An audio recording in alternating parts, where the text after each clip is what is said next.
What's up, Pom-Pom?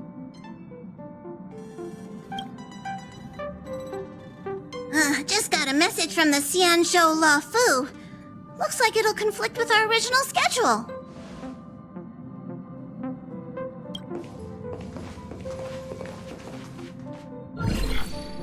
It's been a while, my friends on the Astral Express.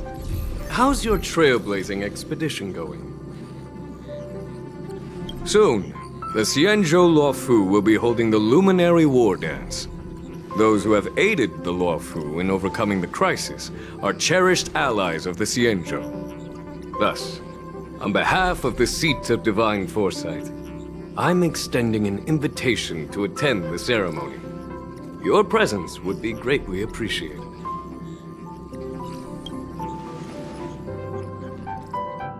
Well, things are getting lively.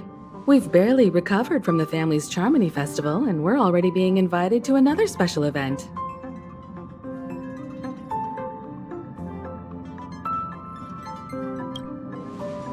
Why not think about it this way? Our trailblazing expeditions are turning into blast expeditions, where we eat, drink, and play wherever we go.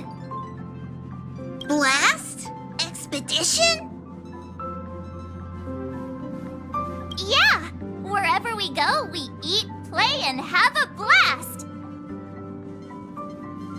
So we should leave March behind to take care of the Express? Hey! That's not what I meant! I'm all for some fun. I just hope there won't be any surprise party crashers, like Friday or Saturday. The Xianzhou Luofu has recently overcome a crisis. By holding the Wardance, they're demonstrating to everyone that they've returned to a state of peace and safety. But that's what everyone said before we went to Penacony. You'll be totally safe under the family's protection.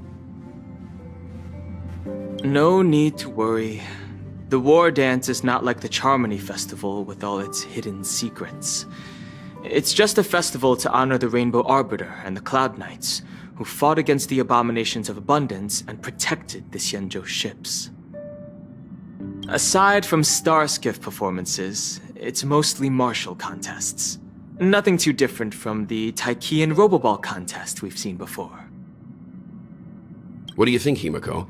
Since we've accepted Miss Black Swan's proposal, we should probably head to Amphorius for refueling. There's certainly no rush. This trailblazing expedition is quite unique, and the Express needs to be fully stocked and prepared before moving on to the next stop.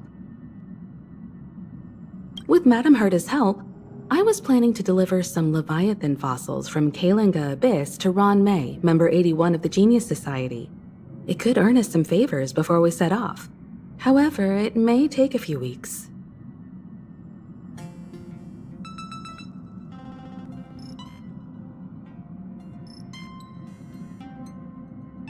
Aw, so that means we're not going to the Luofu. Being an adult means maintaining relationships, whether we like it or not, March. Since we've been invited, it's only right for the Astral Express to attend the ceremony. So, here's the plan. Pom-Pom will take everyone to the Xianzhou Luofu. Mr. Yang and I will meet up with Ron May and fulfill our promise. Meanwhile, you, March, and Don Hung will represent the Express and attend the Wardance.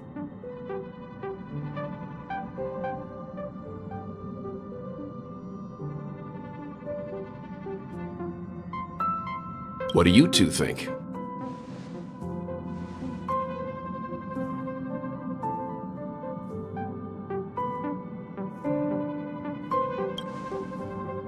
Himiko and Mr. Yang will be busy with serious research.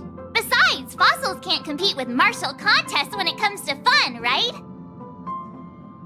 Plus, you're the only one with so many friends on the Luofu. I'll be lost if you don't come along. You've gotta lead the way. Now that everyone's on board with the plan, it's time to warp to the Xianzhou Luofu.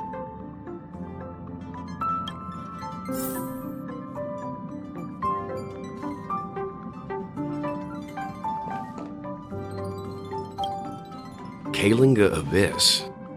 What does she expect to find there?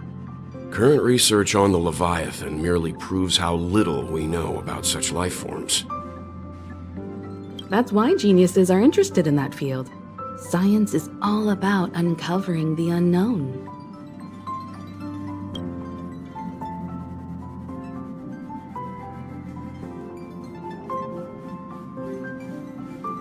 Don't miss us too much. If I stumble upon some cool Leviathan fossils, I'll bring a few back as souvenirs for you.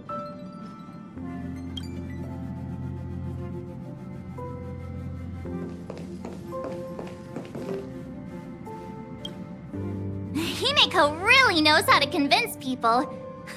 Between Leviathan fossils and the Wardance, the latter definitely sounds more fun. By the way, Danheng, this time you'll be taking a stroll with us on the Luofu, right?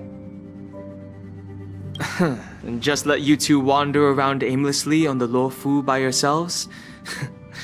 I don't think so. Plus, Mr. Yang is right. The Ambrosial Arbor crisis just ended, and both the long life and short life species are still feeling uneasy. And that's why Jing Yuan wants to organize the Wardance, to show that the Xianzhou Luofu is stable and safe. And since he has extended an invitation, it's only right that I visit my old friend.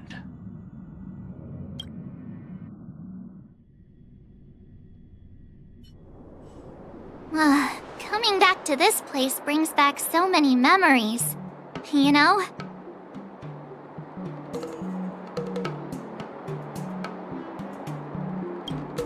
Well, it's nothing too poetic.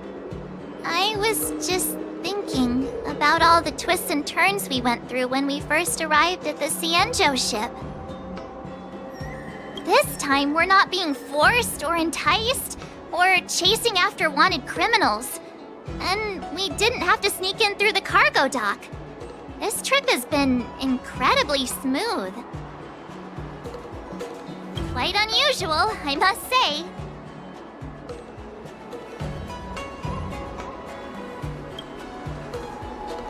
I agree.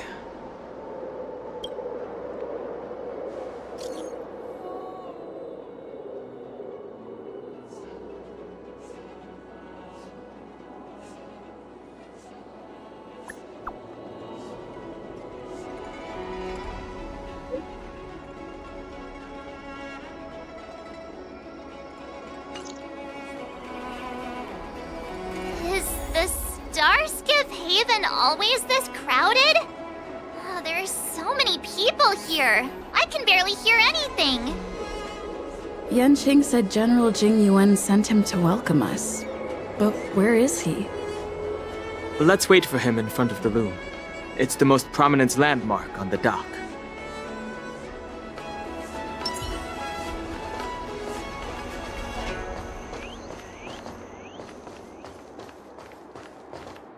Hey, you guys! Hold on a moment. Did they just call us?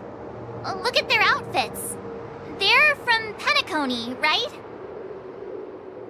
Are you familiar with the Xianzhou Luofu? We know a little bit about it. What do you need? We're from Penacony. Maybe you've heard of it. We came to this ship to gather interesting materials for making dream bubbles. Oh, we just left there. Oh, talk about coincidence. That's great. Do you know any must-see attractions on the Luofu? We did, but the locals were all like, come on, there's nothing worth seeing on the Luofu. It's so boring here. Ha! Can't blame them. If someone asked me what's there to see on Penacony, I'd probably struggle to answer too. That's why we're asking fellow tourists. Most of the tourists around at the moment are here to attend the Wardance. And that's why we're here too. Yeah, we know about that ceremony. But isn't the fighting ring still closed? I've heard the ring was actually converted from a huge decommissioned Luofu fighter jet.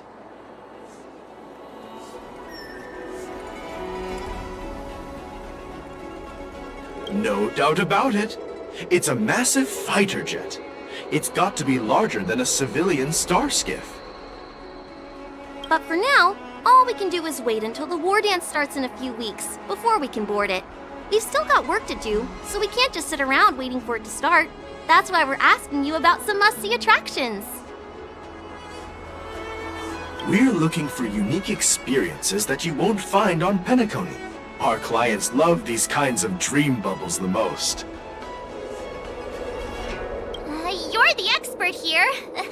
Give them some suggestions.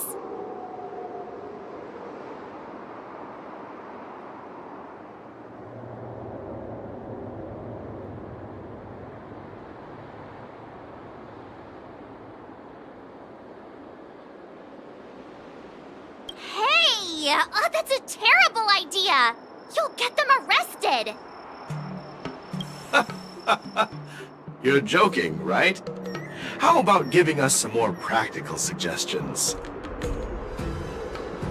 Wait a sec. Maybe it's not such a terrible idea after all.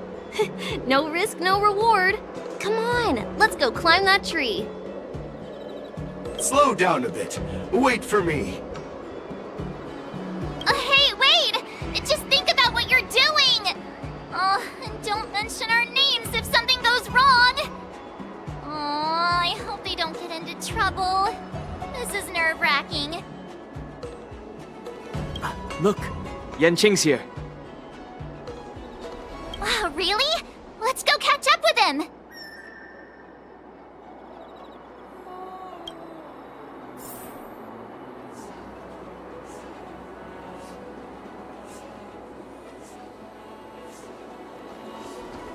Quite a different experience looking down on stars. There you are! Everyone, this way!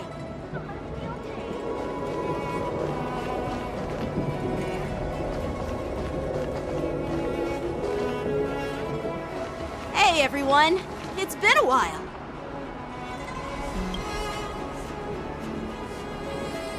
It doesn't feel like it's been that long since we last saw you. But, Yanqing, are you?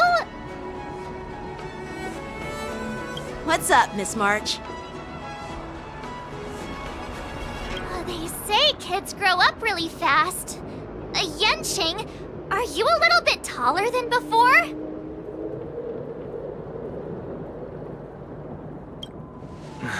We've only been away for a few months.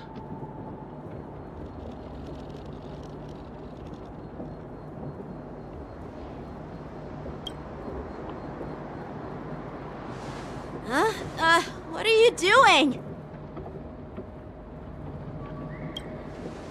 Sorry, but after our previous adventures, I've become suspicious of whoever greets us first. Do you have to be suspicious around me too? You know, the last time we came to the Xianzhou, the first person who greeted us was... I get it. Better safe than sorry. Seriously, I've never seen the Luofu so lively before. I was a bit worried that holding the Wardance right after the Ambrosial Arbor crisis might be too soon. But seeing the bustling Starskiff Haven, I understand why General Jing Yuan chose this timing. Yep. There's people from other delves and travelers like you three who have come from afar. With the Wardance coming up, there's a huge number of visitors pouring into the Starskiff Haven. The Cloud Knights are working hard to keep the security tight. The General said this ceremony would help the Xianzhou Luofu recover from the crisis. It's a way to showcase our martial spirit, reassure people, boost morale, and attract visitors from other planets to promote trade and peace. By the way, the Xianzhou Alliance places great importance on this ceremony too. The Xianzhou ships, the Zhu Ming and the Yaoqing, have both sent messengers to offer their blessings.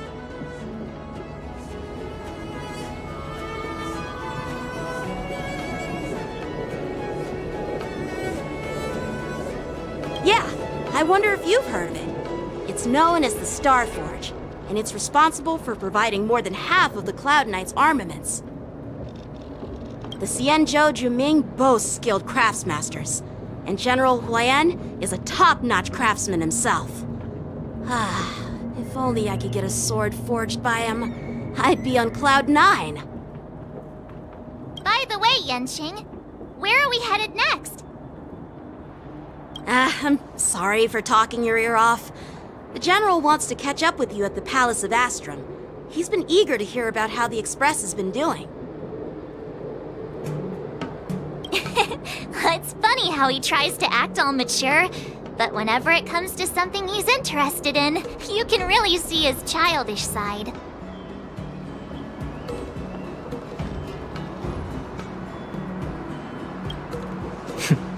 I agree.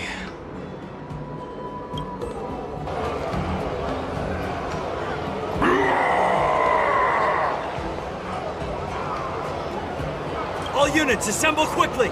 Get ready to protect the crowd! I just mentioned security, and now all of a sudden something's gone wrong. Excuse me, I need to go check out the situation.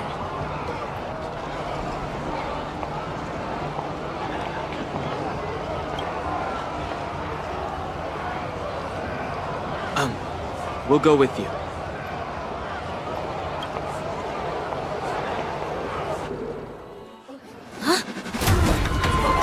Watch out for this!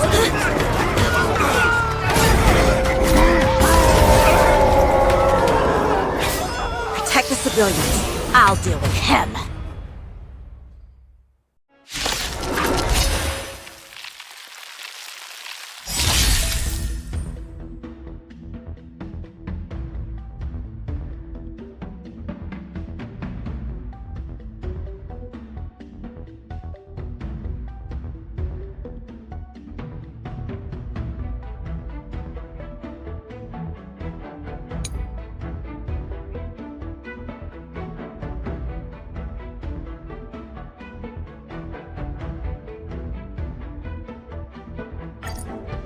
Borison? Why are there Borison here? This ends now. Until everything burns to ashes! Let the show begin! Bust? Or maybe I'll take it all! Fight to live! Set the seas ablaze!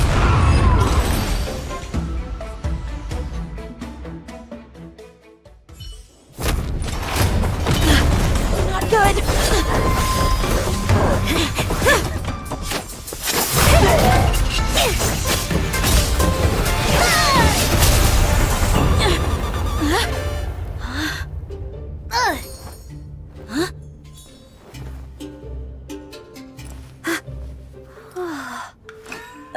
Thanks for the help. Sorry, no time to chat. Could you give me back my...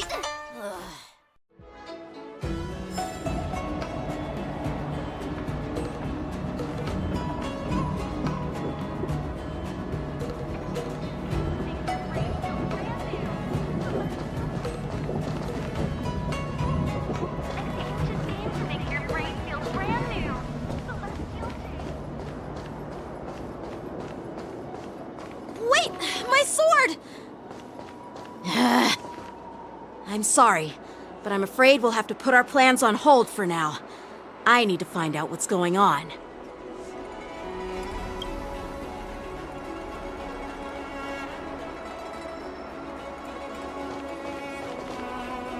While we appreciate your rescue, my Xianzhou friends, don't you think it's a bit too much to detain us and our cargo? Sorry, but we've been ordered to detain you and your cargo for inspection until we figure out the source of the attack. Once we're done with the formalities, we'll let you and your cargo go. Oh, but this shipment isn't even meant for the Luofu, and it's IPC's patented technology. Who do you think you are to conduct an inspection? According to the protocol, all cargo arriving on the Luofu must go through inspection. Oh, but we didn't officially enter your dock at all. We just sought refuge in your dock because we were attacked by the Borisons.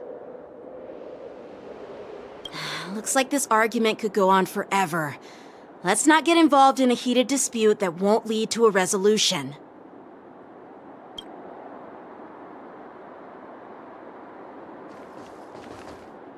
How dare you detain our ship? Who do you think you are?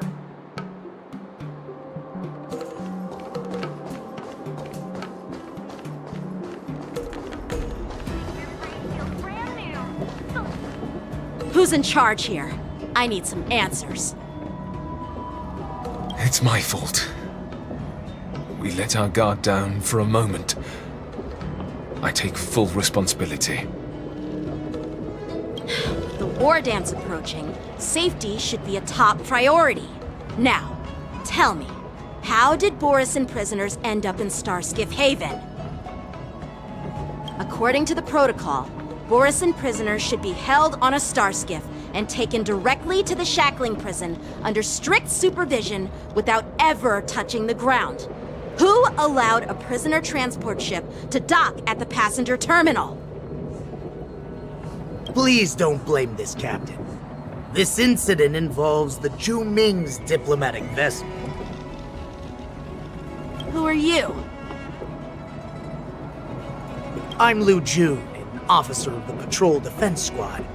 Thank you for your help, Lieutenant Yanqing. The situation unfolded rapidly, and it shouldn't be held against the captain. Here's what happened.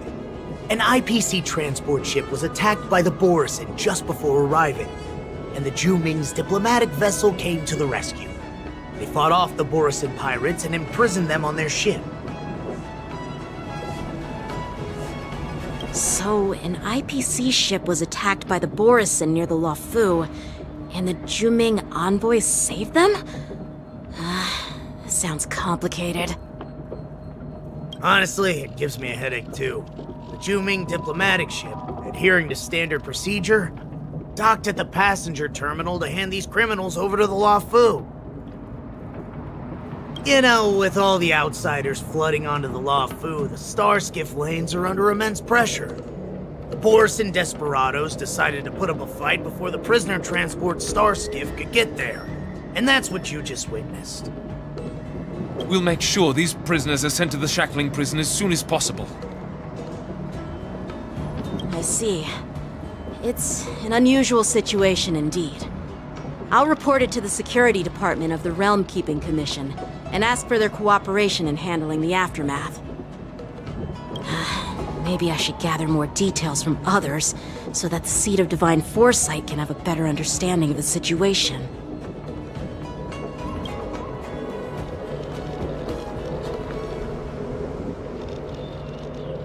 Oh, you look much maturer now, Yanqing. Please don't tease me, Miss March. The situation on the Xianzhou before the Wardance is like a calm lake that can be disturbed by even the smallest pebble, capable of generating far-reaching ripples with even the slightest disturbance. What are those people? I mean, those monsters we just dealt with?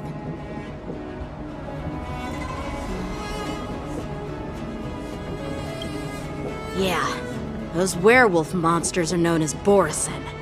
They are abominations of abundance, and we've been fighting them for a very long time. The Borisin have been a powerful force for a long time, plundering and enslaving many worlds. The threat they pose is just as terrible as the Swarm disaster, and the Alliance even had a fierce war with them 3 decades ago. Their presence has faded over the years, but who would have thought? According to that officer, they attacked an IPC ship near the Xianzhou Luofu. Such a brazen attack seems quite unusual to me. Yeah, that's what I find strange too. It seems like the IPC and the Borison have some serious grudges. Well, enough with the chit-chat. The General wants me to take you to the Palace of Astrum. I'd love to chit-chat a little longer, but there are some things that can't be left unchecked. Is it a serious matter? Maybe you'll need our help in hunting down the Borison? Thank you, but it's no big deal. By the way, that young lady who just appeared, she took my sword. I'm thinking of filing a lost property report at the Realm Keeping Commission to see if I can get it back. I doubt she did it on purpose.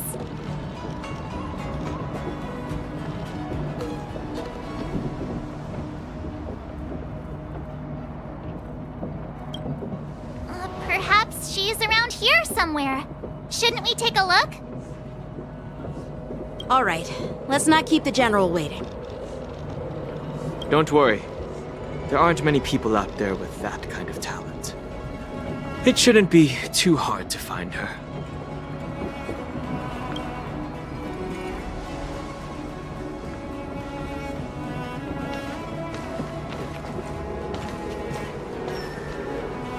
There sure are a lot of troublemakers around.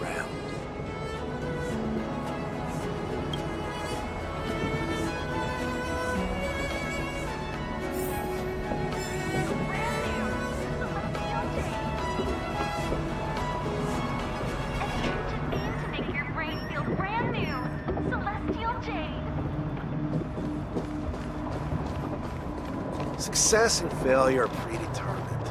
You can't change it. How time flies.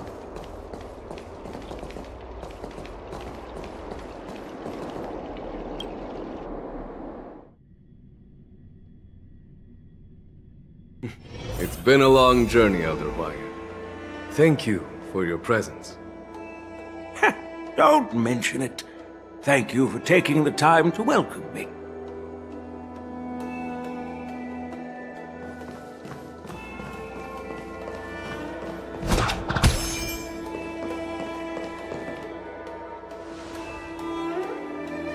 General, I brought our guests from the Express. Oh, I'm sorry for my bad timing. I didn't know you were meeting a guest, General. Don't worry, you're just in time. It's been a while, my friends from the Astral Express.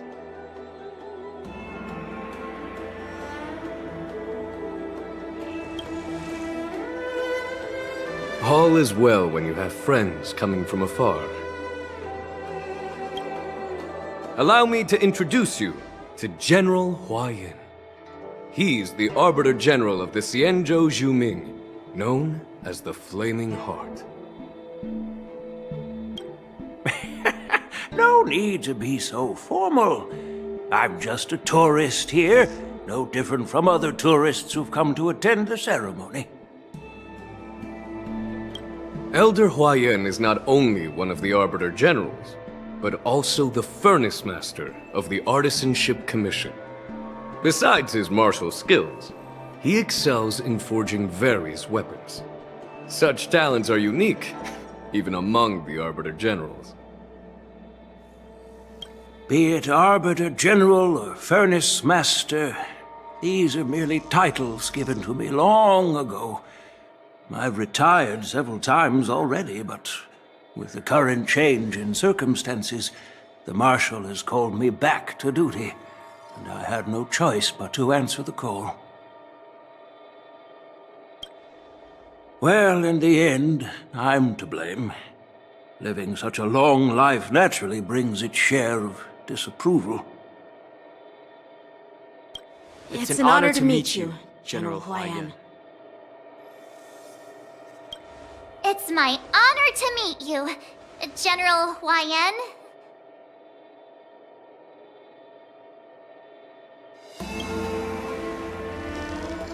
No need to be all formal. Today I'm just a guest on the Luofu, the same as all of you.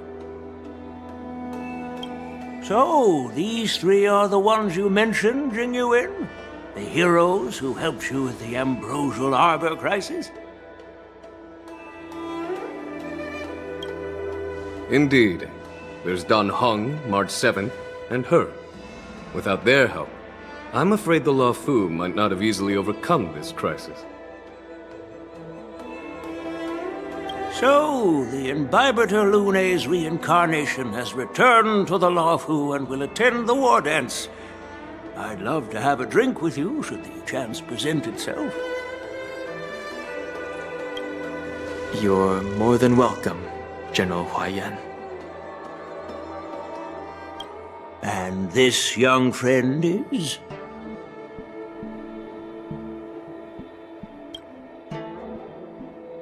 Yanqing, my apprentice. He remains by my side as my retainer due to his youth, which I hope will season him with experience. He will stand for the Luofu's Cloud Knights in the upcoming war dance, ready to take on all kinds of challenges.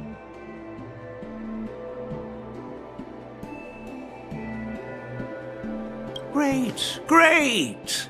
It's a real treat to see so many talented young people around here today.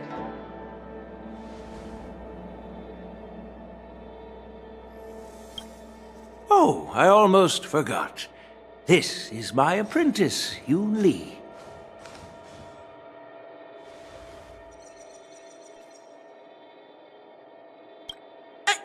It's you!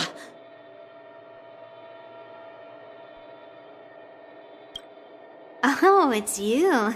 Hello.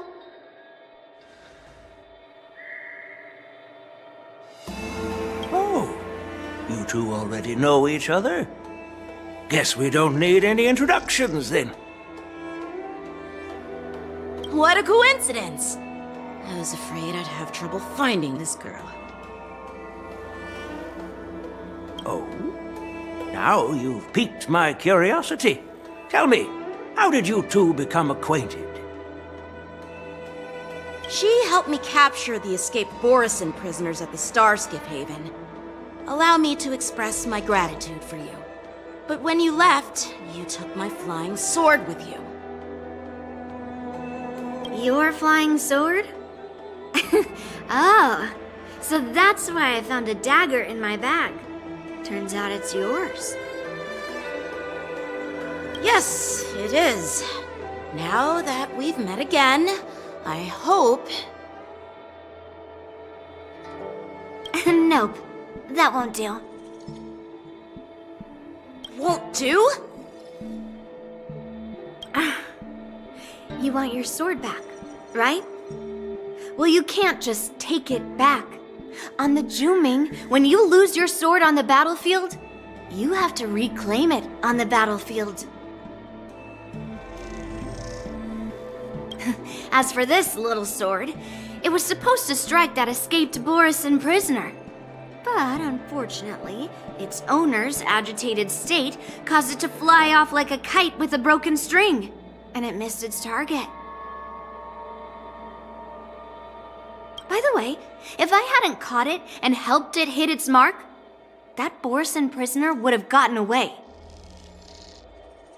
Hold on a sec, Yun Li.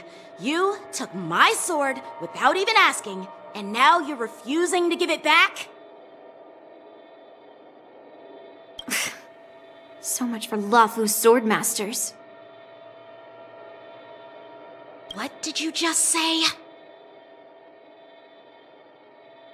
If you just stepped up and took your sword back from me fair and square, I would have totally respected you. But nope, you tried to play it down, expecting me to just hand it back to you like it's nothing. In front of everyone. With all due respect, you don't honor your sword, so you don't deserve it. Hasn't anyone told you that taking without asking is stealing? If you want to settle this with swords, fine. Let's have a one-on-one duel right now. Yanqing.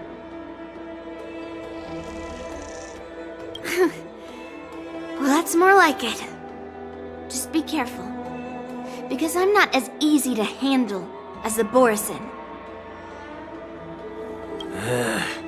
You two, be quiet and apologize to Yanqing.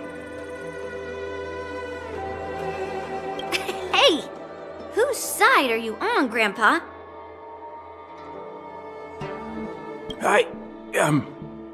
I don't take sides.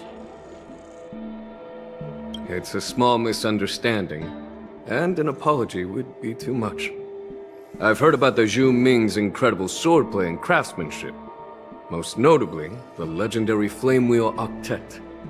Seeing Miss Yun Li, who is among those ranks today, well, I must say she definitely has that fiery edge. Such grandiose names. Some folks love to spin these fancy titles, trying to set the Cloud Knights apart. Yun Li is still just a young girl, a bit awkward and hot-tempered, so please forgive her if she's being rude. Well, everyone, Elder Huayan and I have some business to discuss. For now, Yanqing, why don't you entertain our guests and take Miss Yun Li to the inn? I'll find another chance to talk with you all. I'd like to express my gratitude to the Astral Express for helping the Luofu during the crisis. That's so kind of you. I mean, you've already thanked us so many times. Please forgive me for coming at an inconvenient time.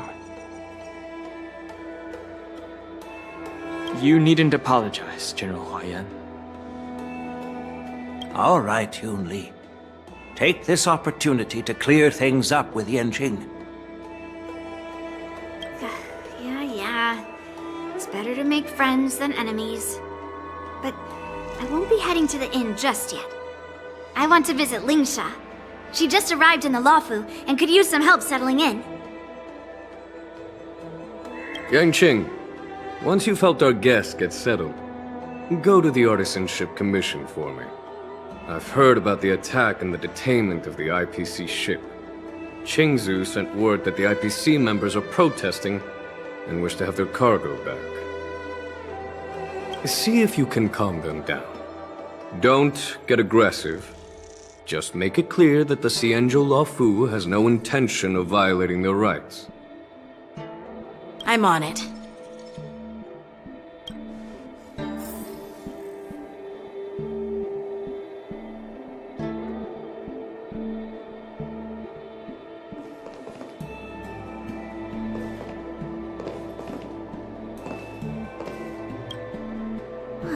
This trip is totally worth it. Compared to the Zhu Ming, the Luofu is so much livelier. But it's a shame the Luofu swordmasters don't seem that great.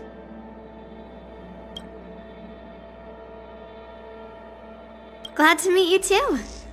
Are you here to participate in the war dance?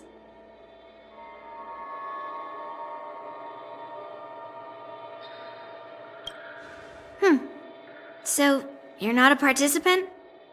You look like you know your way around a fight. Well, you can still sign up. The Cloud Knight's ring is always open to outsiders.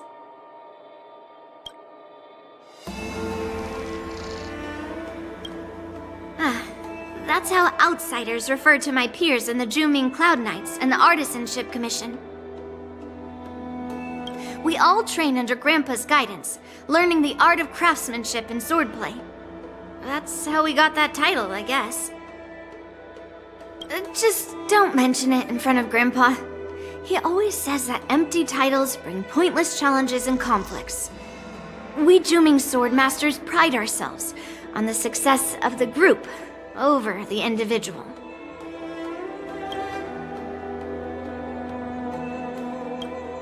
I have some things to do. Besides, little Yanqing doesn't seem too happy about me tagging along.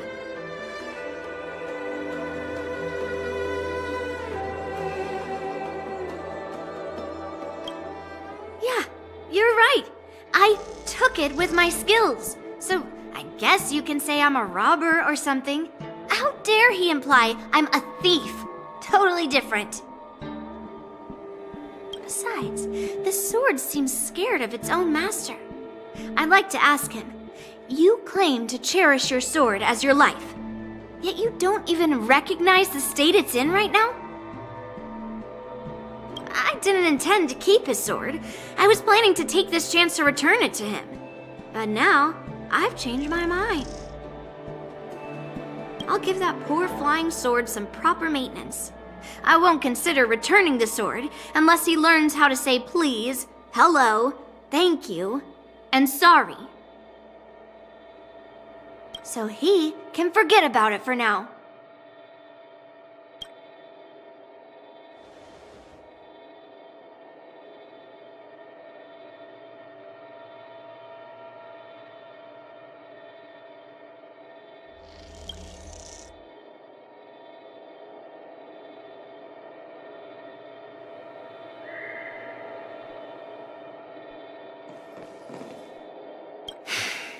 I'm sorry for Yang Qing's rudeness.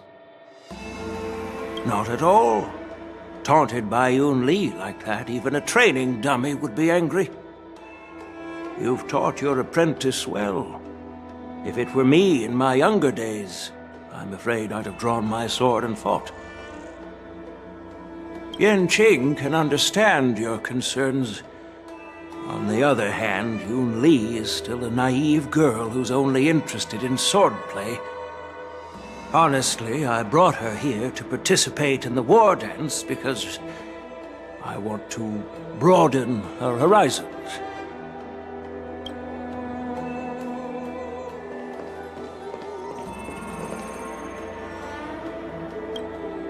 Hey, Don Hung.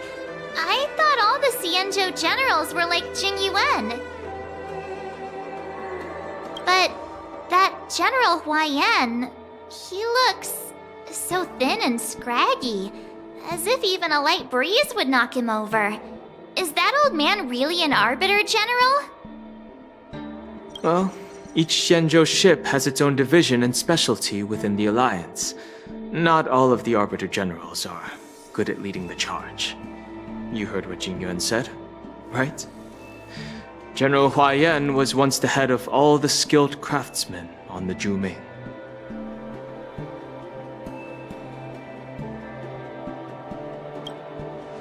Don't you find it strange?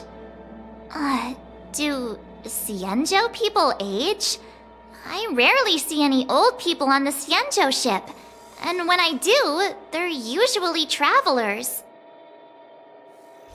But General Huaiyan looks like an ordinary old grandpa. Is he really a Xianzhou general? Good question. He's right there. So why don't you ask him yourself? Nah, I'd like to live a little longer. We should leave. General Jing Yuan asked Yan Qing to entertain us, so obviously, he has important matters to discuss. Let's not waste any time here.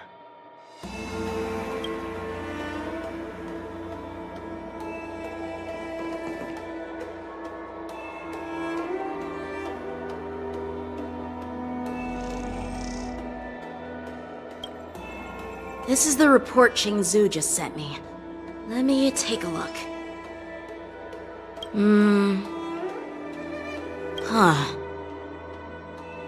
Looks like the General has given me a tough challenge.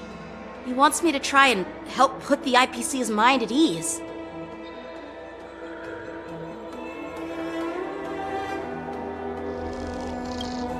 Well, it's not exactly a test. As Cloud Knight officers, we not only learn the art of war and martial arts, but also occasionally have to handle diplomatic disputes. It's just, you know, talking things out isn't as straightforward as duking it out with weapons on the battlefield. This is especially true when you're up against the IPC, with their non-stop corporate babble.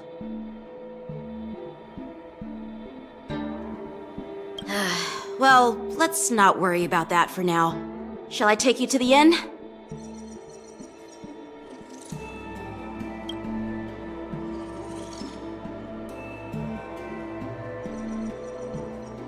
It is the Luofu's honor to have you in attendance at the Wardance. Yet, the fact that a simple martial arts ceremony has attracted esteemed generals from the Zhu Ming and the Yao Qing implies intentions beyond mere spectating. Might there be any specific instructions from the Marshal? You're overthinking it, Jingyuan. As I said, I'm here to broaden my granddaughter's horizons. I have no ulterior motives. However, I have no clue what the Yao Qing Arbiter General has in mind. Do you remember when you accepted this position? I told you that an Arbiter General's battlefield goes beyond the physical one. You'll need to lead and manage everything on the Xianzhou. The title of Arbiter General holds a weight far greater than its literal meaning. So many years have passed, and you've done well. However, longevity for the Xianzhou people can be a curse. Living too long means that every mistake you made will lurk in the shadows. And one day, they'll eventually catch up to you.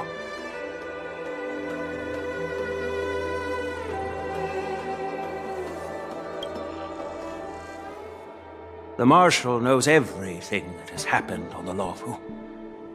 As for the Merlin's Claw of the Yao Qing,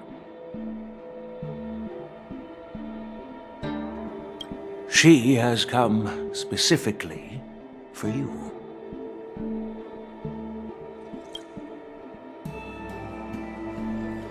Speaking of which, why hasn't she arrived yet? They say the Merlin's Claw strikes like lightning. Being late isn't her style.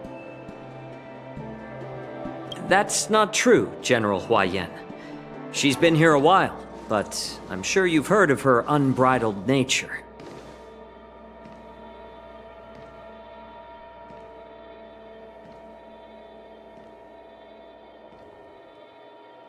As soon as she disembarked from the star skiff, she mentioned having something to attend to and simply disappeared. You must be the messengers from the Xianzhou Yao Qing, I assume. We are Jiaoqiu and Moza, retainers of the Merlin's Claw. It's an honor to meet you in person, Arbiter Generals. Now this is interesting. A guest who doesn't come to visit but sends a message instead.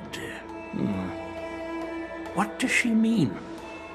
Tell me, what could be more important to her than coming here?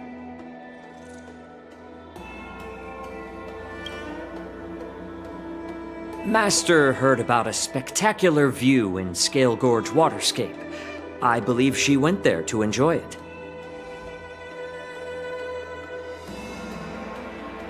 A spectacular view? Ha! Did you hear that, Jingyuan? This person is being sarcastic.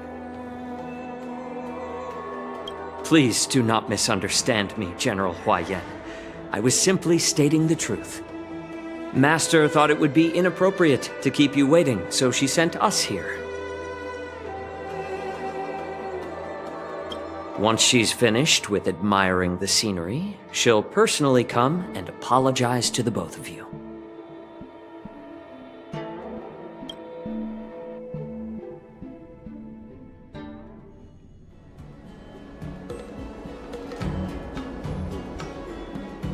Drat! I forgot to ask Yun Li to return my sword.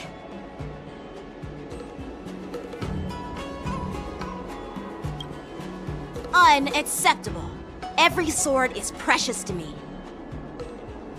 If it weren't for the General's interference, I would have taught that shameless girl a lesson in swordplay. By the way, I don't know if it's just me, but the General seemed a little reserved. Could it be because of Elder Huaiyan's visit? Reserved? Really?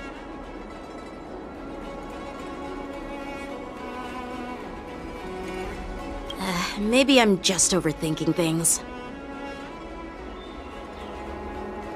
No, you're not. When I entered the Palace of Astrum, I realized that the messenger from the Xianzhou Zhuming was actually the Arbiter General himself. So, the messenger from the Xianzhou Yaoqing must be the Merlin's Claw herself, I presume.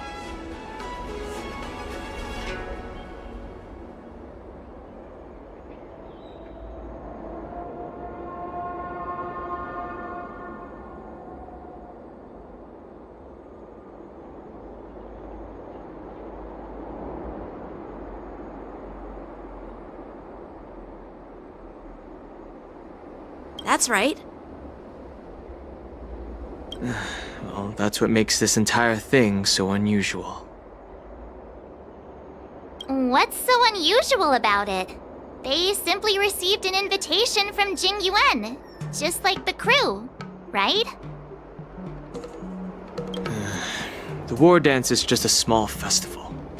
And now we have 2 Arbiter Generals from other Xianzhou ships here. I'm afraid they're here for something more.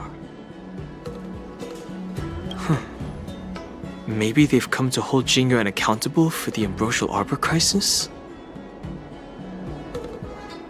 Hold him accountable?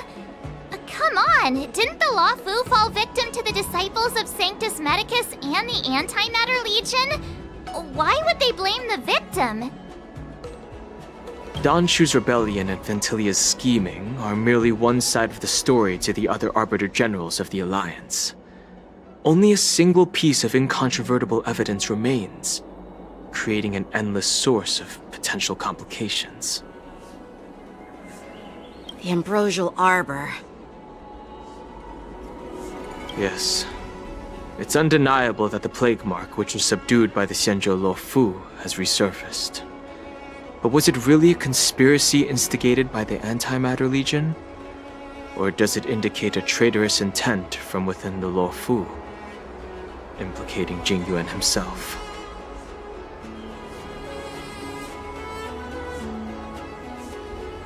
Once the spark of suspicion is kindled, it proves hard to extinguish.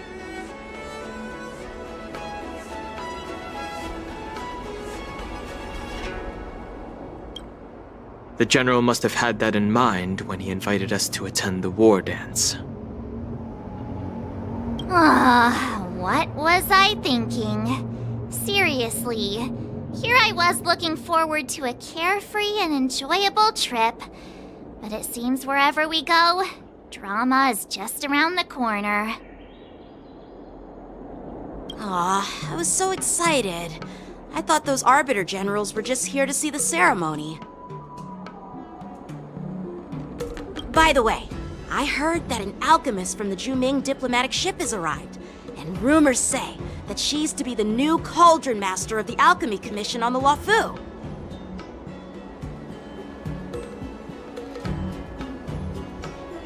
An alchemist from the Zhuming serving as the Cauldron Master on the Luofu? While it's not unheard of, the timing itself... Thanks to your words, Mr. Danheng. Now I finally see the underlying tensions. The General is under tremendous pressure right now, but I was completely oblivious to his troubles. How naive of me. Come on, don't think like that. Leave the adult matters to the adults. Even if you wanted to do something for the General, it's not like you can do anything.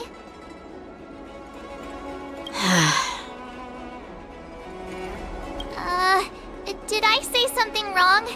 Again?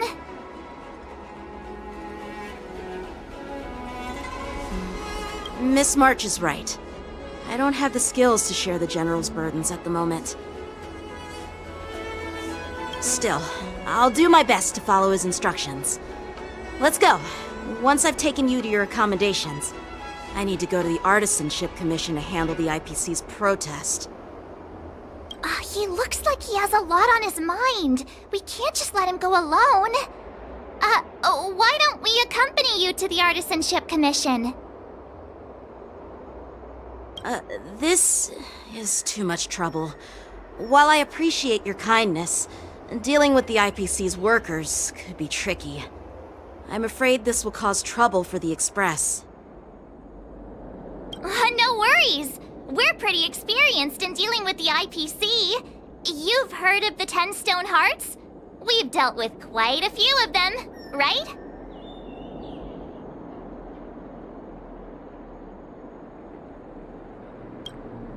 Hey, who's bragging? Anyway, this time it'll just be a few ordinary IPC workers. Surely you don't think they'll be even trickier than Aventurine, do you?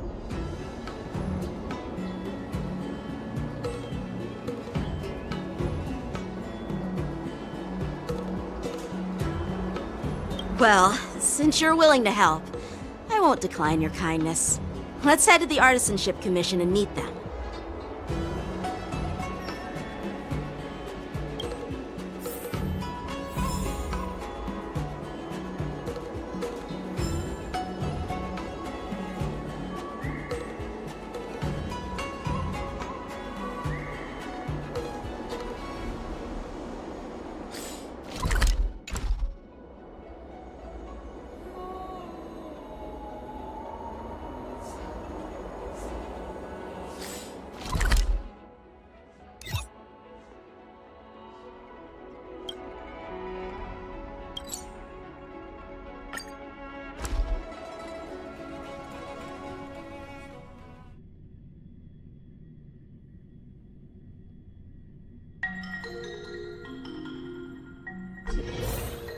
Can I really reason with you Xianzhou people?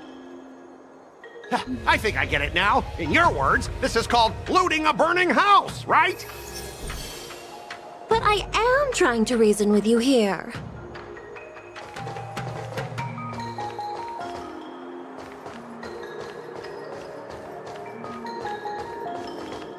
That toxic voice sounds familiar.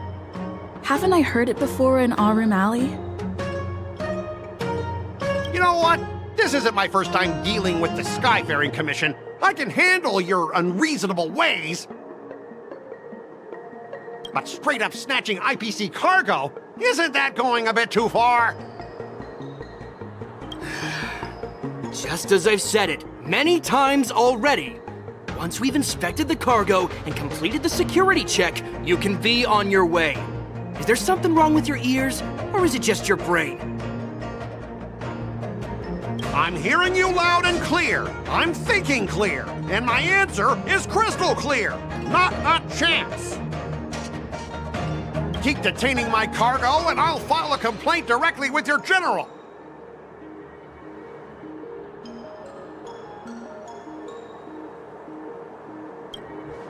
Don't think you can possibly convince me. Huh? Why are you here? You're staying on the Xianzhou, are you? What terrible luck. Wherever you go, disasters aren't far behind. Aren't you the guest from the Astral Express? What brings you and Yanqing to the Artisanship Commission?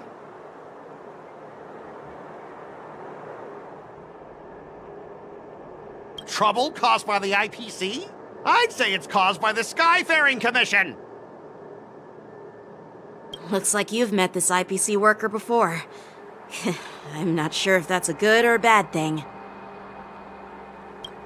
I was sent here to deal with the IPC protest, Miss Shikue. What's going on here?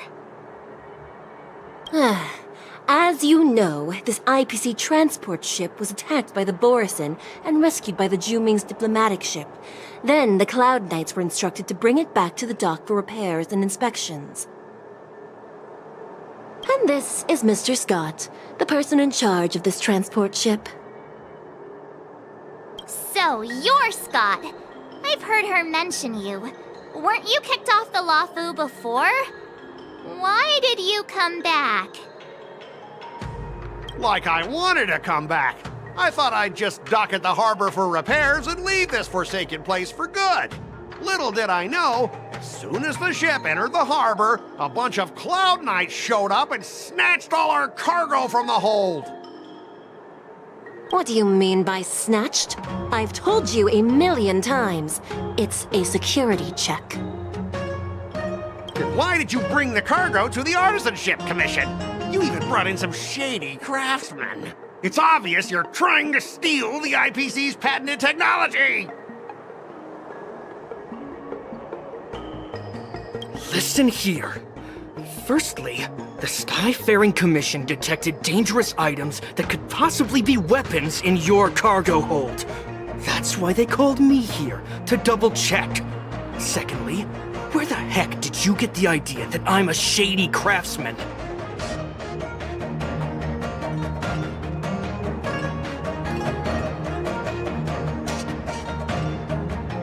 Even if there are dangerous items, what do they have to do with you? It's not even being shipped to the Luofu. We'll just fix the ship and be on our way. We won't unload our cargo here. But you'll have to stay in the port for several days before your ship is repaired and you can take off again. How can we just leave unchecked items sitting here? I understand, but we don't need to disassemble the cargo if it's just a security check, right?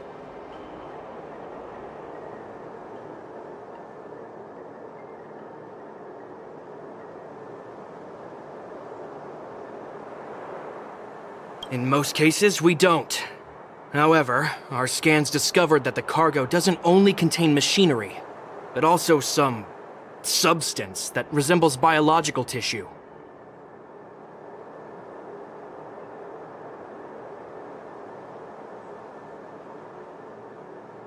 Biological tissue? Does this crate contain living things? I'm afraid we'll need to wait for the Alchemy Commission for further confirmation. In any case, according to our regulations, we need to unseal one of the crates for further examination. But this IPC specialist has been hindering us on the grounds of patent secrecy. The Alliance's regulations on biological products are very strict. Without further inspection, there is no way for the Skyfaring Commission to release the cargo. Oh, really? Fine! If anyone lays a finger on that shipment, they'll have me to deal with. It doesn't matter if it's mechanical or biological. It's none of your business. I'm filing a complaint against the Skyfaring Commission's ridiculous regulations. This Mr. Scott seems stubborn and difficult to persuade. Honestly, I really don't want to have a vicious confrontation with the IPC.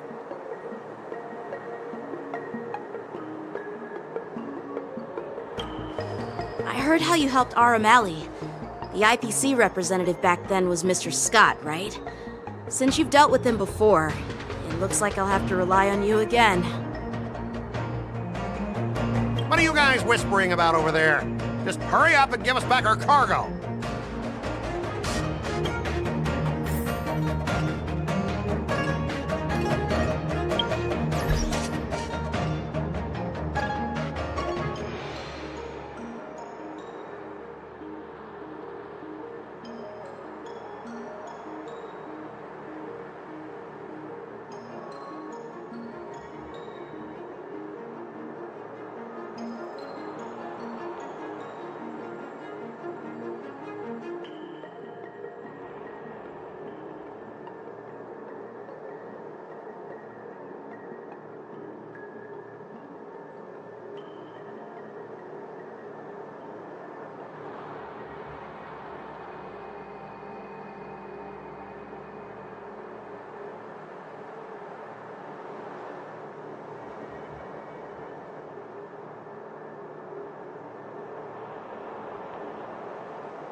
As I recall, this guy won't listen to reason and can only be persuaded with intimidation.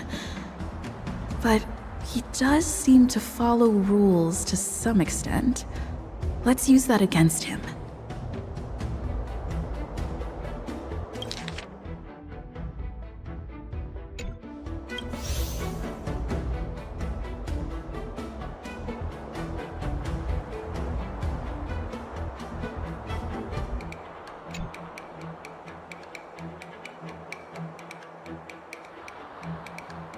Speaking of regulations, we have our own laws and regulations too. According to Article 4 of the Xianzhou Alliance IPC Trade Consensus, the Alliance and IPC shall never infringe on each other's intellectual property rights.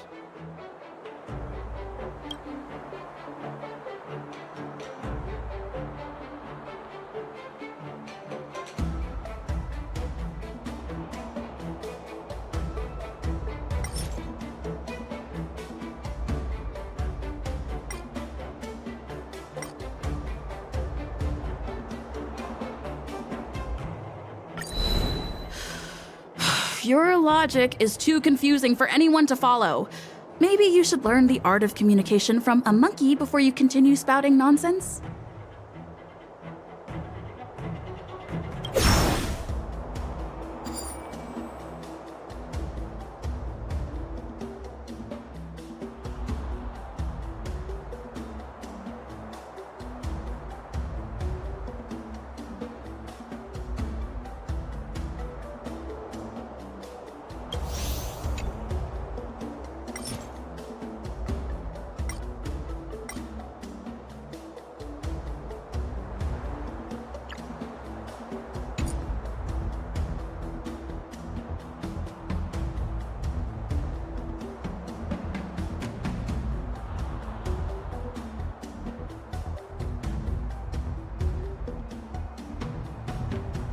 Hey everyone!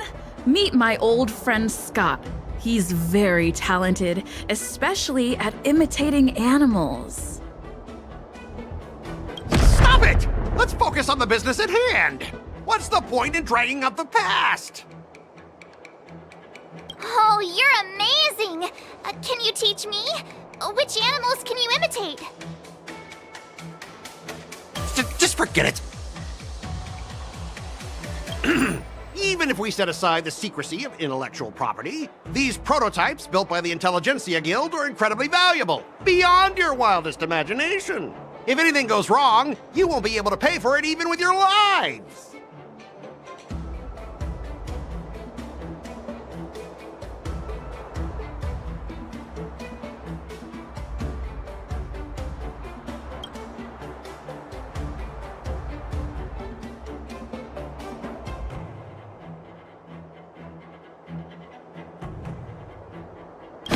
I've got a brilliant idea.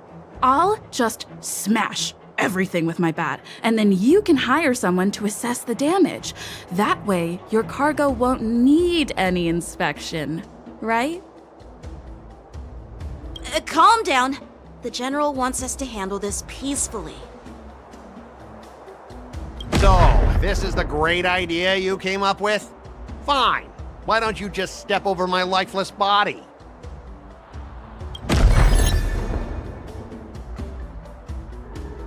All right, that's enough. I'm not going to repeat myself 100 times. I thought you were reasonable and civilized, but now it seems you Xianzhou folks just don't understand the basics of business. We've signed a confidentiality and security agreement with the Intelligentsia Guild, and if we breach it, we'll have to pay a hefty sum. Even if we sold the souls of every employee in the marketing development department on this planet, it still wouldn't be enough to cover the costs.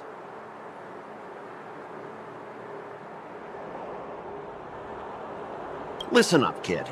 I don't mind delaying this transport for a few more days. Once the engines are repaired, our ship will leave immediately, and you won't have any reason to inspect the cargo.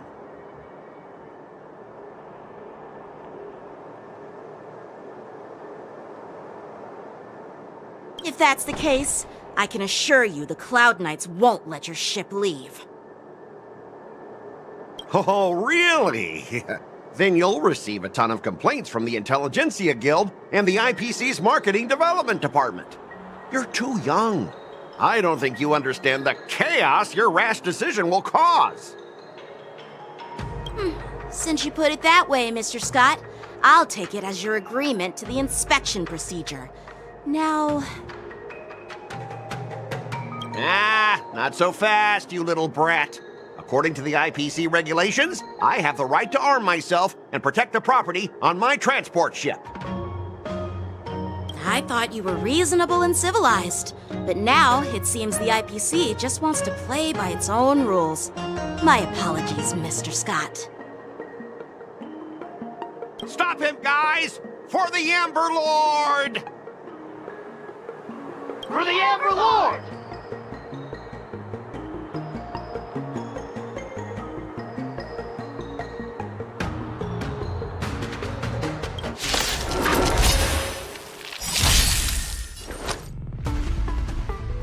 All will be swept away by the wind. Spend freely. Until everything burns to ashes! Set the seas ablaze!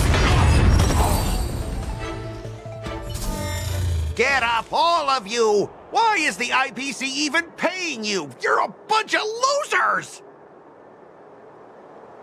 Just be grateful that that little brat showed you mercy. At least your staff aren't seriously injured. How do you IPC cronies have the audacity to fight Cloud Knights? You practically assaulted law enforcement officers. Another one? Who the heck are you?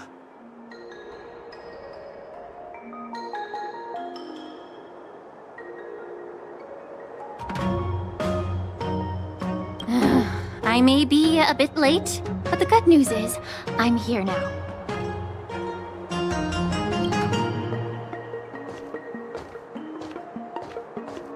Allow me to introduce myself. I'm Lingsha, Cauldron Master and head of the Alchemy Commission on the Luofu.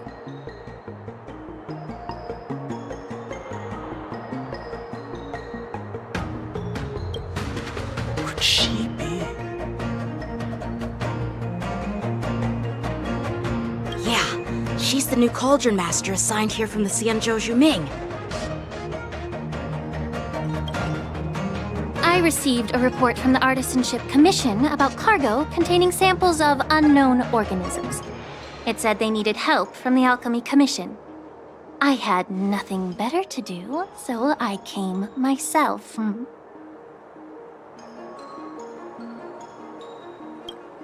It's fine, Mr. Scott. If you really don't want your cargo to be inspected, it doesn't matter. It doesn't matter? How can you say that? Why are you being so nice all of a sudden?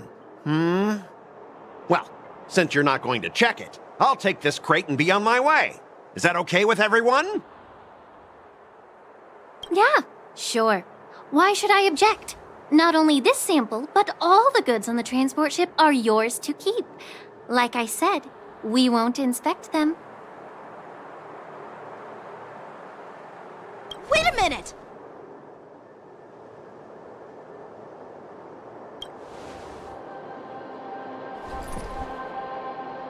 Well, that's more like it. If only the young displayed a more reasonable attitude, we could have sidestepped that altercation just now.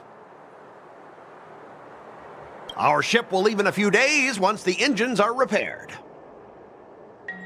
Your ship can leave whenever you want, but I'm afraid I can't say the same for your cargo.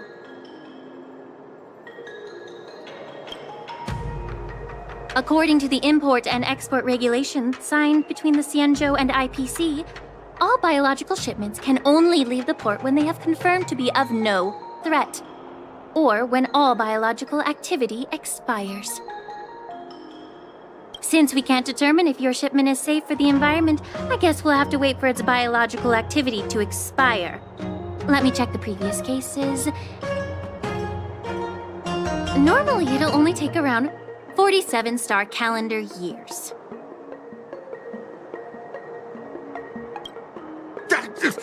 Only 47 years? Why so surprised? You're still young and full of energy.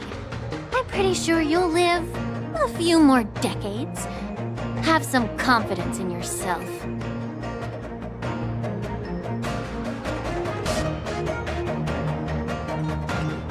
Ha! Typical of a long-life species. Your words are dripping with sarcasm.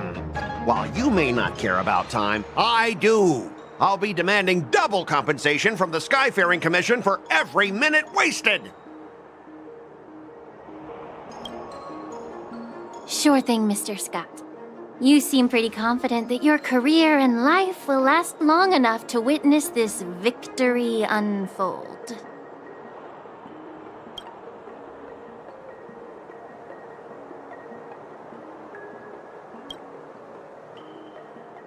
Step aside, guys. Let them do the inspection. But, Mr. Scott...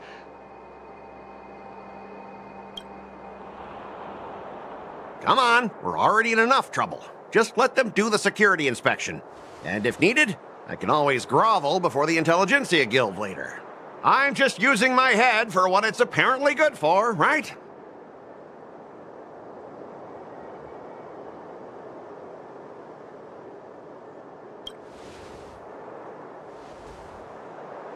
Well, honestly, at least you're not as annoying as that woman. But you're still as annoying as ever. This lady is really something else.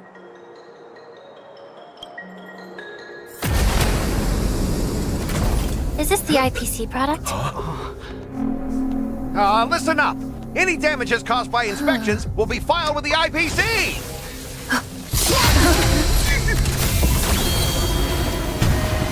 Turn it off!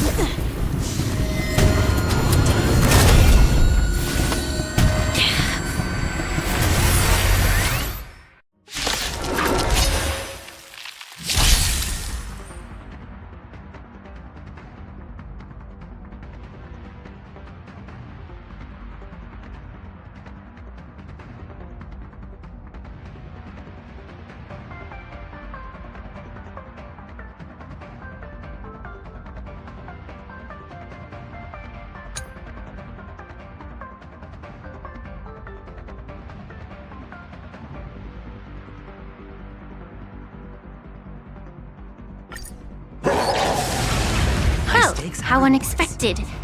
That was a surprise.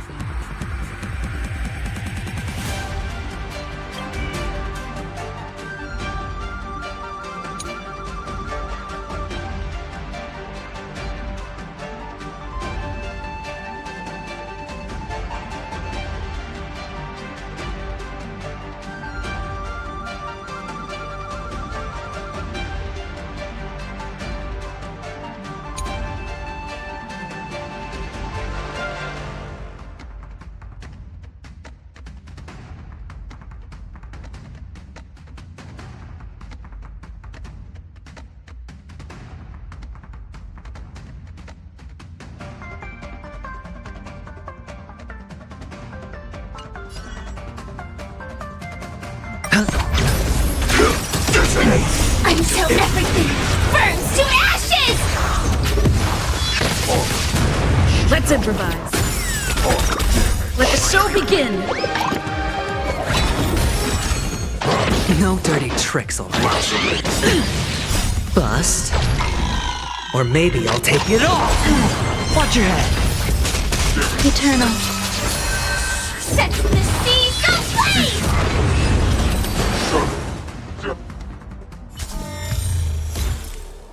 Were you seriously planning to leave this stuff unchecked at the dock for days? That's way too dangerous.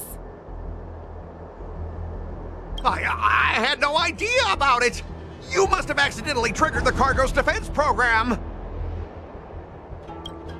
I don't think trying to shift the blame is a wise choice.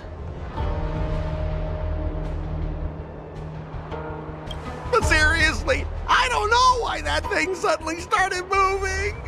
I swear on the Amber Lord!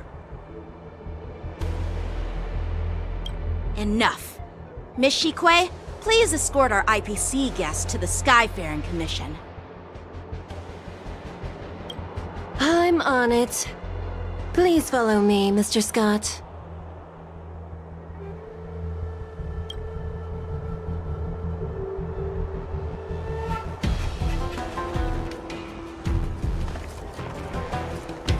Gentlemen, our preliminary inspection shows that there is indeed hidden biological tissues inside, just like the craftsman feared. I can't even tell if it's ingenium or biological in nature.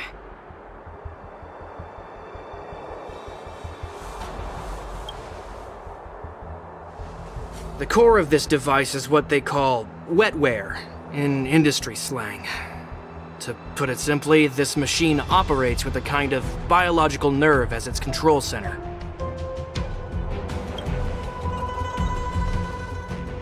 I'll take some samples for the alchemist to analyze and figure out where the biological tissue comes from. Why would the Intelligentsia Guild use such unethical technology? Perhaps they're trying to create a new weapon? Whatever the reason is, it's probably why the Borisin attacked the ship. No wonder the IPC were trying to obstruct our inspection. I'll contact the Ten Lords Commission and ask the judges to come and give their final verdict on this. According to our rules, all prisoners and weapons involving dangerous creatures must be taken to the shackling prison for further sentencing. After all, it's the safest place on the Luofu. As for you, Mr. Craftsman, please go with the Cloud Knights and explain the situation to the judge.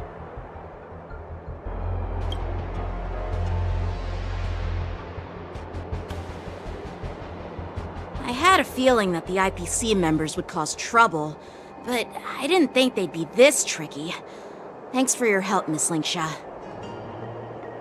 I should thank you for saving my life. Your sword skills were impressive, taking down that big guy. I thought the General's retainers were all burly martial masters. I didn't expect Yanqing to be so...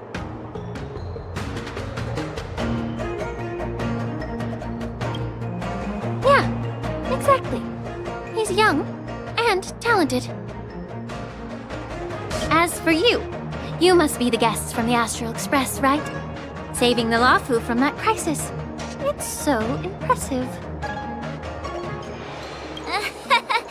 It wasn't a big deal.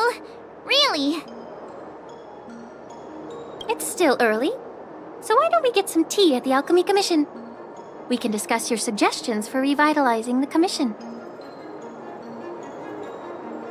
I'd be happy to accept your invitation. And you three are coming too, right?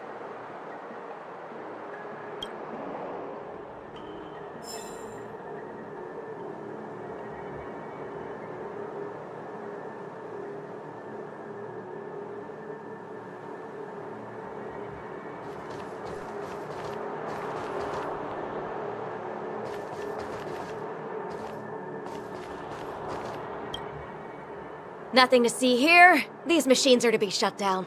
Keep your distance until then.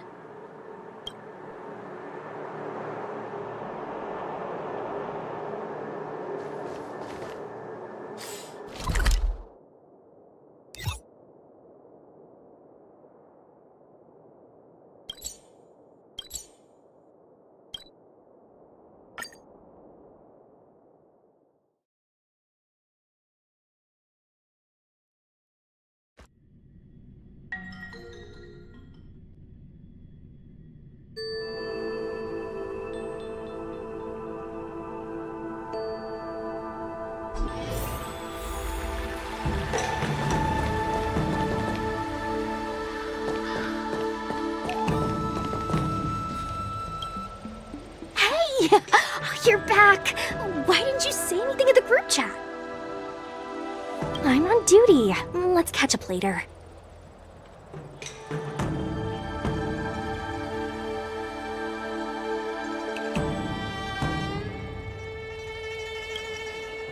because of someone important. So stop asking and be serious. I'm on duty right now. Stop hanging around here and find something better to do. Once I'm done in a few days, call up Lil Gui and Huahua, and let's grab a meal at Aurum Alley. It's been ages since we hung out. Goodbye.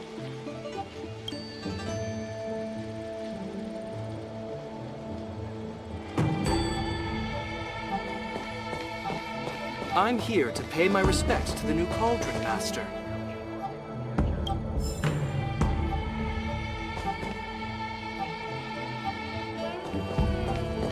The news is spreading pretty fast.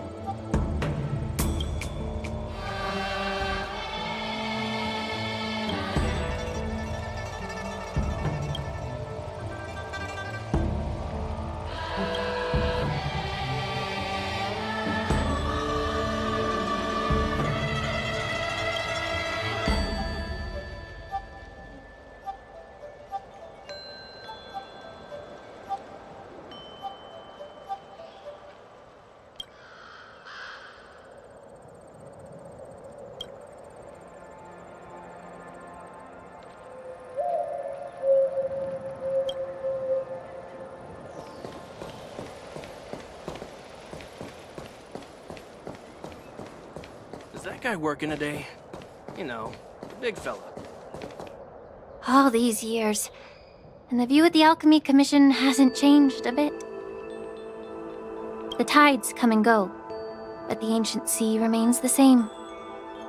For us Vidyadhara, there's nothing more nostalgic than our homeland. You're a Luofu native, Miss Lingsha?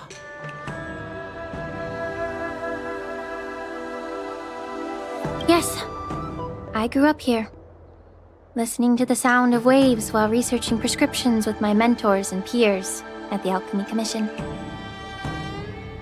It's kind of sad, isn't it? Everything changes but somehow remains familiar. Just like you, Dan Heng, I traveled far from home, and now I've returned. Seeing the familiar scenery brings back a hint of nostalgia. The view here would be even better without the ambrosial arbor. Oh, really? I think that towering tree looks pretty impressive. Even if it's impressive, it's a plague mark. The Xianzhou have been fighting abominations for thousands of years. And now that the ambrosial arbor has been reborn, it's only natural for everyone to feel uneasy. Well, once a seed is planted, no matter how long it takes, it'll eventually sprout and bear fruit. In my humble opinion, the rebirth of the ambrosial arbor and the resurgence of the disciples of Sanctus Medicus were inevitable. The seed was already planted when the ancestors of the Xianzhou sought immortality.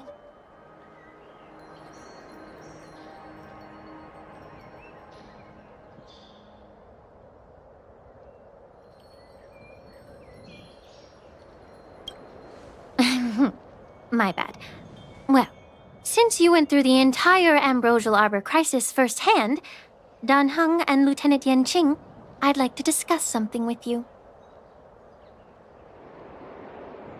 What would you like to discuss, Miss Lingsha? I was lucky enough to be chosen by the Alliance to come in and clean up all the old grime in the Alchemy Commission. Honestly, the Alchemy Commission is riddled with problems and has reached a point where fixing it seems impossible. I'm looking to remedy this problem, but was wondering if you could provide any insights.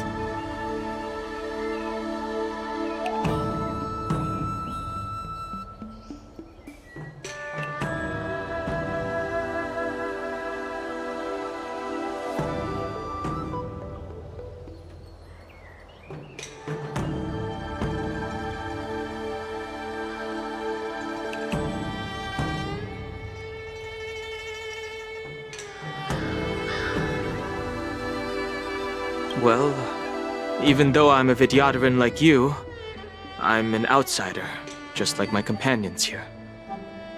I can't really say much about a remedy, but I do have a piece of advice, Miss Lingsha. The Vidyadhara and the Alchemy Commission on the Luofu have always been intricately connected. If you cannot distance yourself from these ties, Miss Lingsha, changing the situation within the Alchemy Commission may be quite challenging. I may not know about politics, but I do know that the disciples of Sanctus Medicus have been operating within the Alchemy Commission for years. If you're determined to root them out, maybe you should discuss it with the General. I see. Thank you for your valuable insights.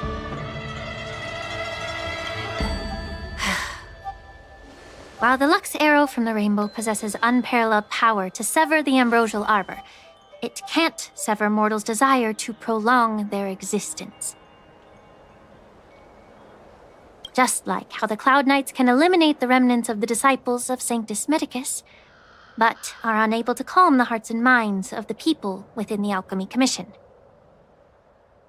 Our Xianzhou forebears knew this well, and that's why they entrusted the duty of guarding the roots of the Arbor to the Vidyadhara.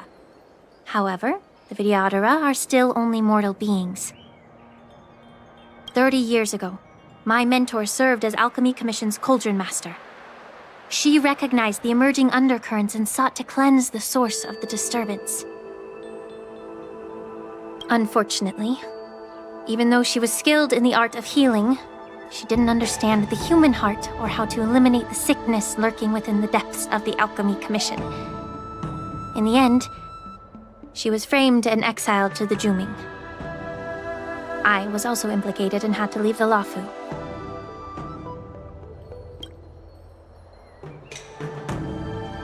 And guess who arbitrated the case and handed down the sentence? None other than General Jing Yuan himself.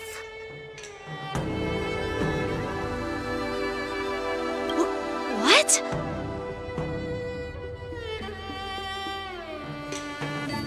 You heard it right. The ones responsible for the corruption in the Alchemy Commission are not just the remnants of the disciples of Sanctus Medicus, but even the Divine Foresight himself.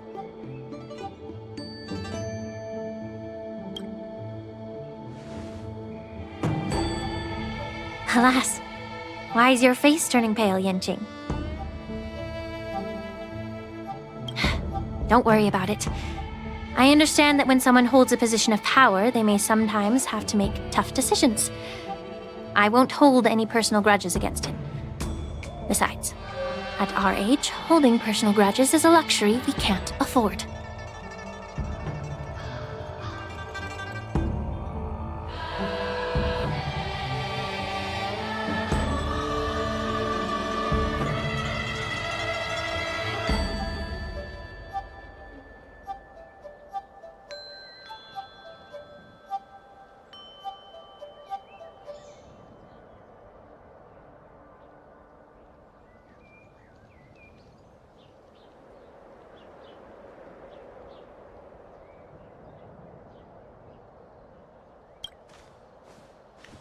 Lingsha, you're back! Ugh, I've been waiting ages for you.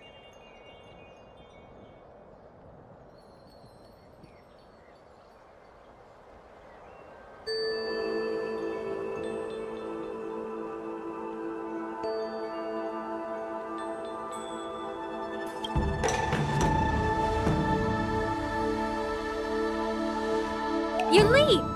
Why aren't you with your grandpa? What brings you to the Alchemy Commission?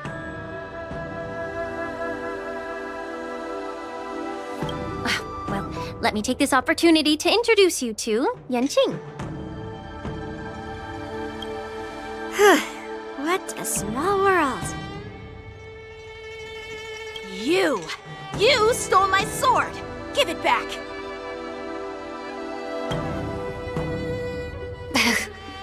I see. Let's skip the introduction part then. Why do I keep bumping into you? Are you stalking me or something? Of course not. Unlike you, Miss Yunli, I have important things to take care of. You, on the other hand, seem to have all the time in the world to wander around without returning my sword. Grandpa used to say that a sword reflects its master. I talked to your sword, and it told me that you've been distracted. You hesitate when you should strike, and you struggle to stay calm when your sword is unsheathed. Now that I see you again, I realize your sword was right. It wasn't me who took your sword. It was you who lost focus. Do you really expect me to believe that nonsense? I've been taking it easy on you because you're a guest from the Juming, but you're not taking the hint. Don't people from the Juming know you're supposed to return what you've borrowed? Just look at this flying sword. Even if I gave it back to you now, it'd just be taken away again in a few hours. You know the Cloud Knight saying, a Cloud Knight must never let slip their weapon. Yes? Well, sure, I can give it back to you now, but on the battlefield, that's a whole different story. Poor flying sword. Fine! You don't have to give it back, because I'll take it back myself!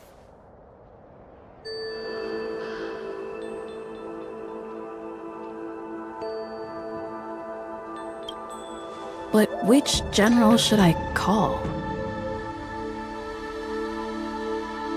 Between these two, who do you think is tougher? Don't get me wrong, I'm just curious. It is my first day at the Alchemy Commission. A brawl is definitely not how I imagined celebrating it. Well, since you don't approve, I won't draw my sword here. I didn't mean it in that way. Since you've already drawn your swords, you'd be disappointed if you didn't get to test one another, right? I've received reports that the delves near the Alchemy Commission are still infested with abominations. Seems like my predecessors left quite a mess. So, if you two want to determine who's better, why not focus on them instead of each other? Clearing out some abominations? Sounds boring. It's the Cloud Knight's duty to eliminate those abominations. You don't have to ask me twice, Miss Lingsha. I'll help you get rid of them. Oh, you think you're the only one who knows how to behave? If Lingsha needs anything, I'll gladly draw my sword and help her out. It's so heartwarming to see both of you being so sweet and caring. So then, shall we get going?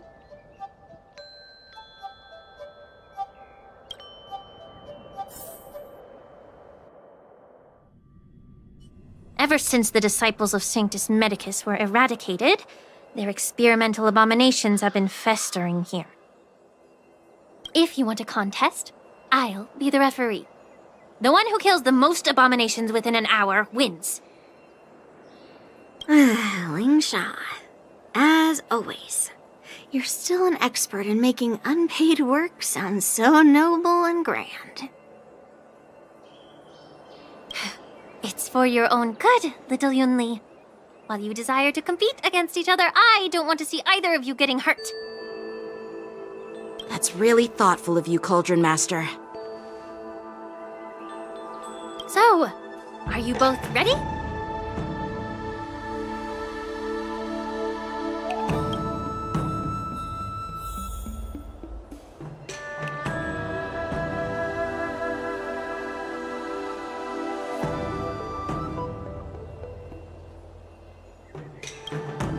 Ugh. Looks like my predecessors left quite a mess. Let me say it again. The one who kills the most abominations within an hour wins. Be careful when you draw your swords, and make sure you don't hurt each other. Can we start now, Lingsha?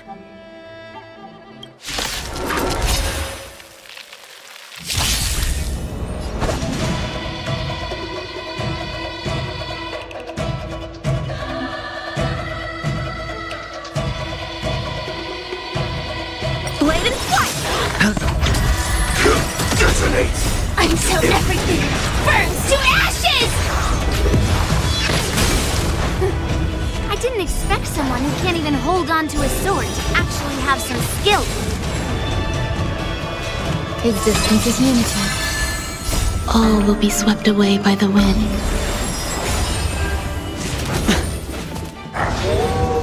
Set the seas ablaze! Strike apart! Attack Spend freely. Descend to earth! Fight to live! Set the seas ablaze!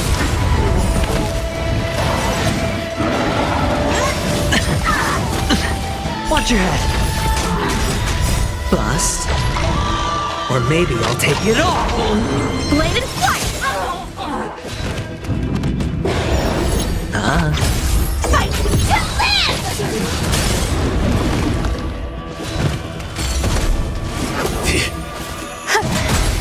Strike apart! Swords descend!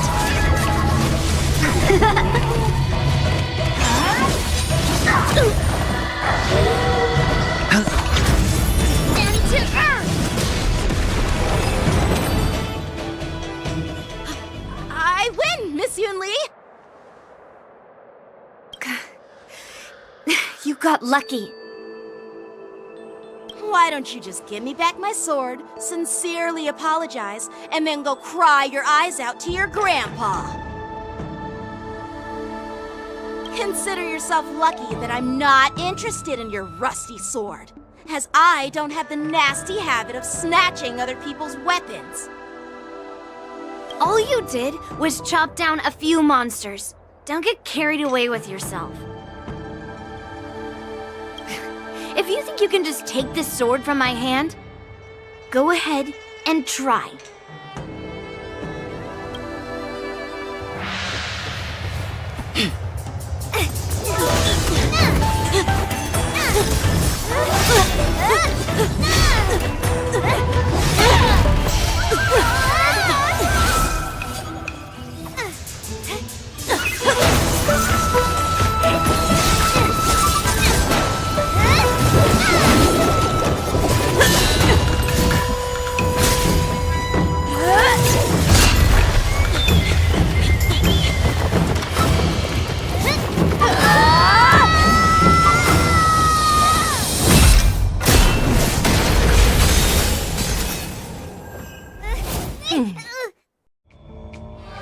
Well fought, my young friends.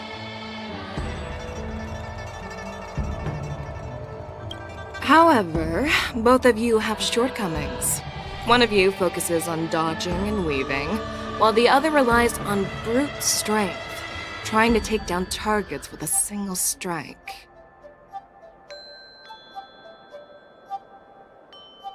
Who are you? Me? I'm just a patient seeking medicine from the Alchemy Commission. A passerby, if you will. I thought I'd see my fill of impressive fights during the Wardance. Yet here I am, able to witness a remarkable fight at the Alchemy Commission, of all places. Well, the Luofu is never short of surprises. However, I have a small suggestion for you. Why don't you settle this dispute fair and square in the Wardance's ring? That way, you can resolve your differences with a proper duel and put your grudges behind you. Grudges? No, not at all. Yunli and we were just sparring. Sparring? You summoned your flying swords, and she swung her sword with full strength. No grudges between you. I don't believe it. Aha! What brings you here, Lady Fei Xiao? Have you finished your health consultation with the Dragon Lady?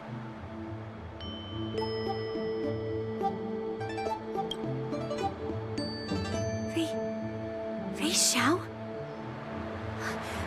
Grandpa always talks about you. Could it be that you are... The Merlin's Claw of the Xianzhou Yaoqing? Looks like I'm quite famous on the Xianzhou Luofu, too.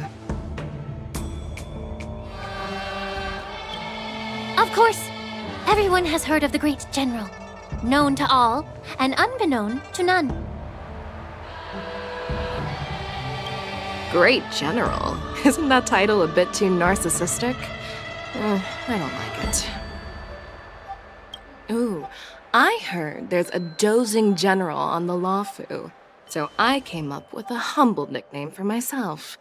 The Lacking General. Lacking in worries, regrets, and rivals.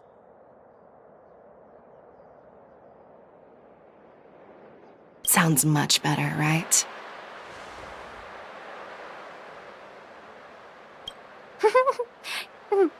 Yeah, that's a befitting title that sounds both humble and impressive.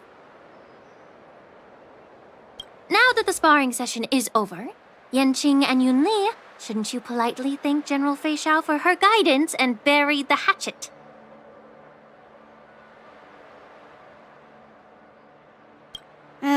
Here's your sword. Keep it safe. Or it might get taken away again. By the way, we haven't settled the score yet. I'll defeat you fair and square next time we fight.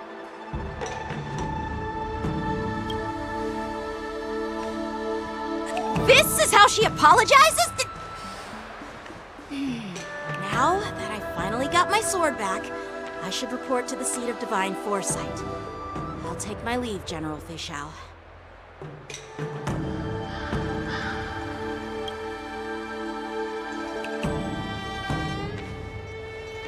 Oh, by the way, Miss Linksha, if you've got some free time, I'd like to invite you to the seat of divine foresight for a chat with General Jing Yuan.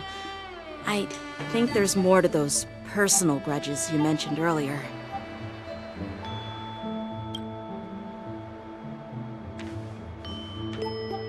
Thanks for stepping in, General Fei Xiao. Otherwise, I'd have had to knock them out with my incense. Not at all. Just doing what you asked. How about we call it even as payment for the healer lady's consultation?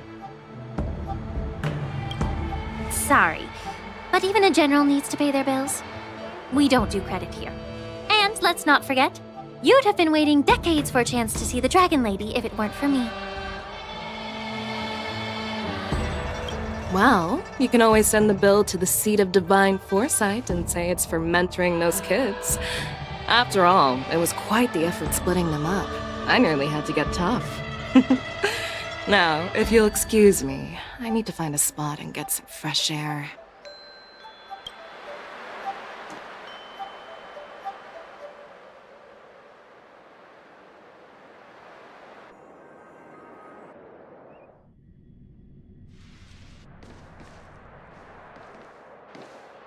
Back already? You've met with Jing Yuan and wandered around for a few hours. So, what do you think? It appears that the Divine Foresight is using this war dance as a show of strength to convince everyone that the Luofu is prospering after the Ambrosial Arbor crisis. But... I know you're going to say but, right?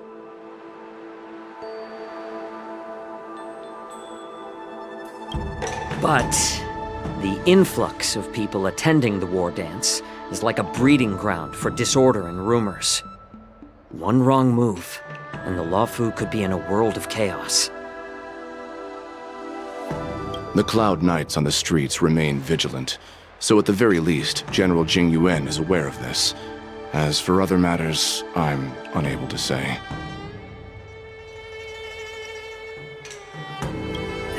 I'd prefer to be excused from future meetings with generals.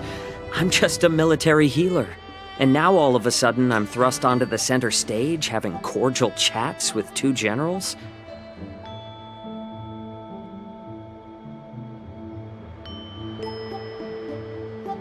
my work doesn't lend itself to being in the limelight either. Just stop whining. At least you're in one piece, right? Before getting in touch with General Jing Yuan, I wanted to put aside my assumptions and see his momentum. That includes the overall bearing of the Cloud Knights on the street, what people are saying, and how those close to him behave. The might of an army dwells not within its pawns, but within the force of its collective momentum. Recognizing this fact reveals the true measure of power. Thanks for enlightening me, General. A perfectly clear statement turned confusing thanks to your translation. You've made me lose where I was now. Anyway, this is how I operate in battle, so you might as well get used to it. Are you treating General Jingyuan as your enemy? The longest-serving general of the Xianzhou Luofu. Do you think he'd have only a few enemies? By the way, General, you met the healer lady, yes? Could you show me the medicine she prescribed you? Well, the healer lady couldn't do anything about my condition. She just told me to enjoy some tasty food.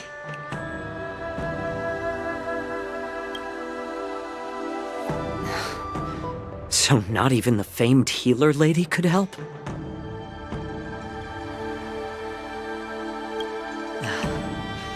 Don't worry. I'll fulfill my promise and find a way to cure you. Actually, I've found some leads. Well, life and death, Zhao Chou. It's all predetermined.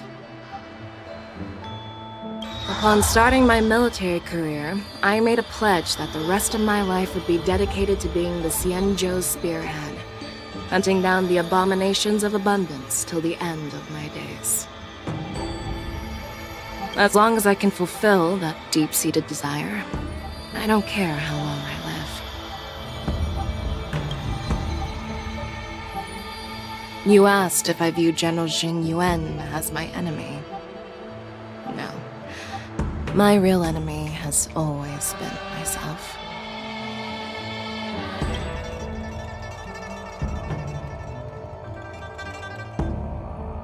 Enjoy some tasty food. So, what's for dinner tonight?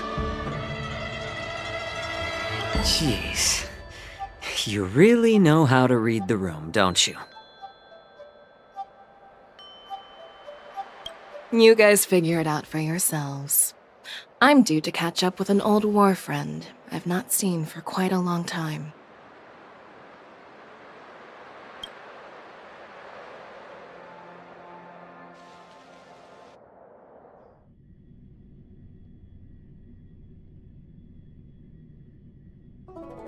Hey! Was that the Yaoqing general who just dropped in out of nowhere? Oh, she's so awesome! I mean, when Yun Li swung that massive sword, she just casually blocked her attack with ease. Mine too. Yeah.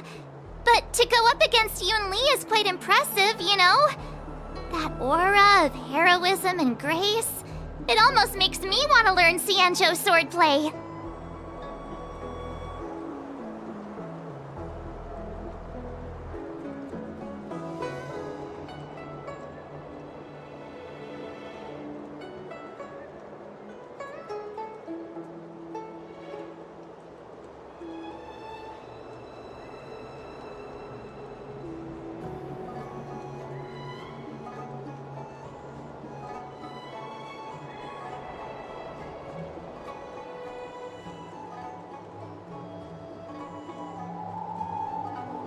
You think so too, right?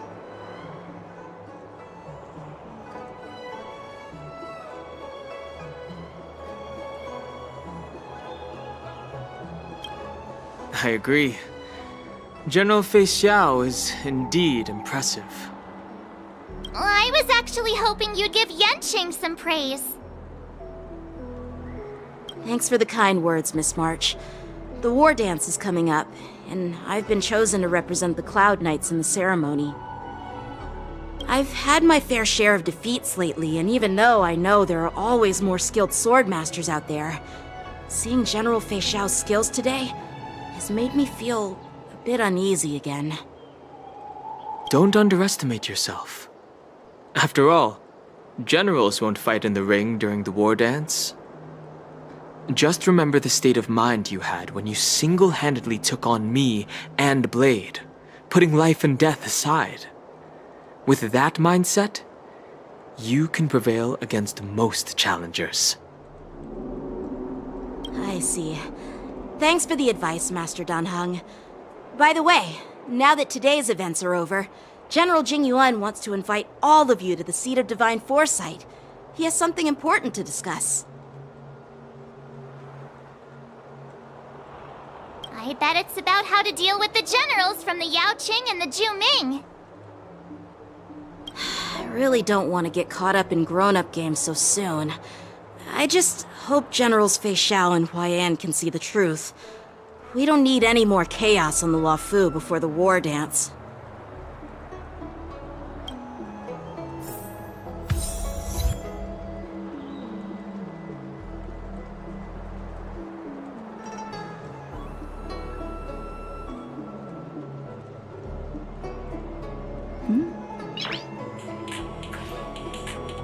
Noise.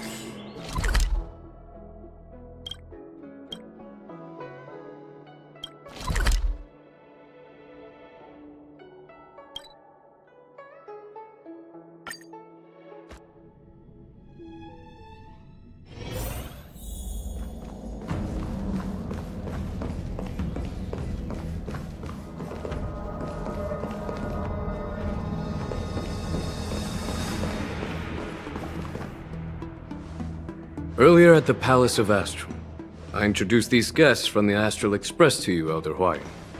But with all the people around, we only exchanged pleasantries. Now, I'd like to officially introduce them to you. These three braved great dangers, accompanying me to perilous places, defeating the chief culprit Phantilia, and uncovering the conspiracies of the disciples of Sanctus Medicus. If you wish to know more, please, feel free to ask us. Well, I skimmed through the reports about the Arbor's rebirth from the Master Diviner Hu Xuan. She's been summoned to the Yuchui for questioning. There are a lot of doubts within the Alliance about this whole situation. But despite all that, I believe in you. Since you joined the ranks, you have repeatedly achieved remarkable feats. After the High Cloud Quintet each went their separate ways, despite the many criticisms within the Alliance, the Marshal still stood firm against the dissenting voices and entrusted the Luofu to you.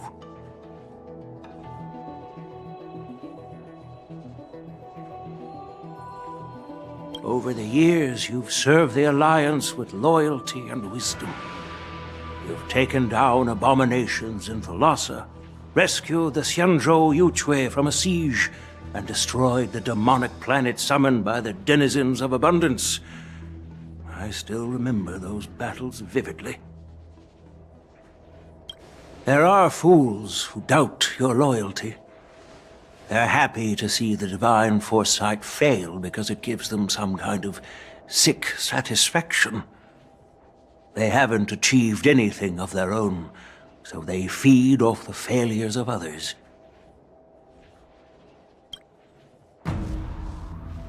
But I've seen enough failures in my time, and I want to believe that your loyalty has never wavered.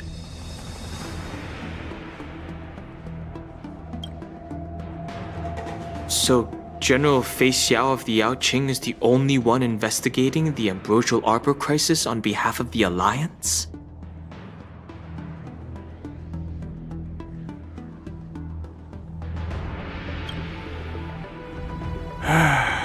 No.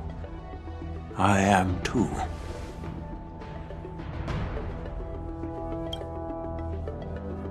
old man's words always catch me off guard. The Marshal ordered me to come to the Xianzhou Luofu, but the document only says, attend the war dance and listen to Fei Shao's questioning.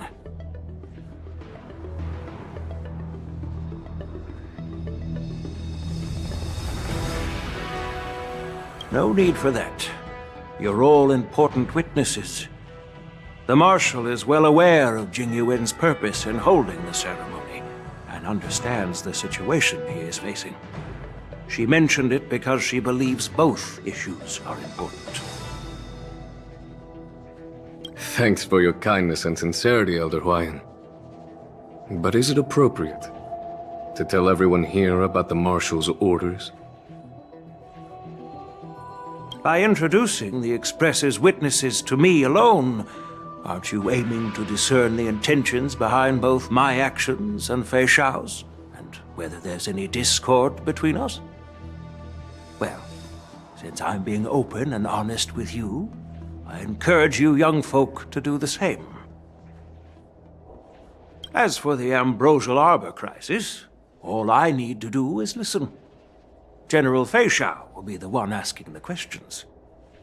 To be honest, I'm more concerned about the timely start of the war dance.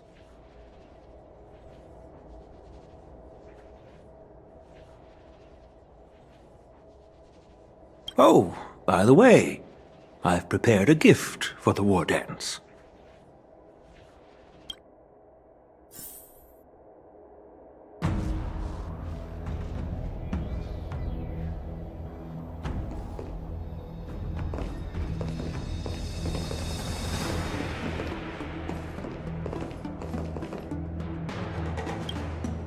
Yes, it's this case right here.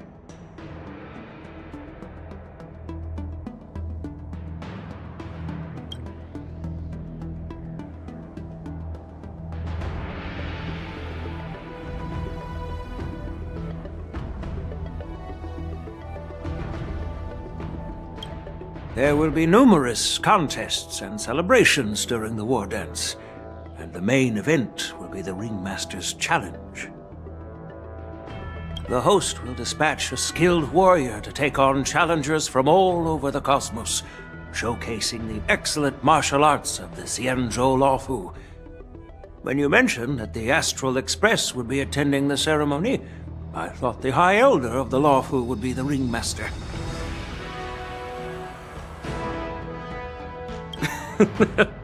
You humor me, Elder Huayan. The healer lady is just a young lady who knows nothing about martial arts. How can I assign her as the ringmaster? I'm no match to you when it comes to joking. What's this box for? Why don't you open it, General Huayan? This sword case is intended for the War Dance's award. It's empty now, but in a few days, a precious sword will be delivered and stored inside. I don't mean to boast about our skills, but this sword represents the pinnacle of the Zhuming's craftsmanship. It has a legendary history, full of heroic tales from foreign lands, tales that are too detailed to be summarized in just a few words.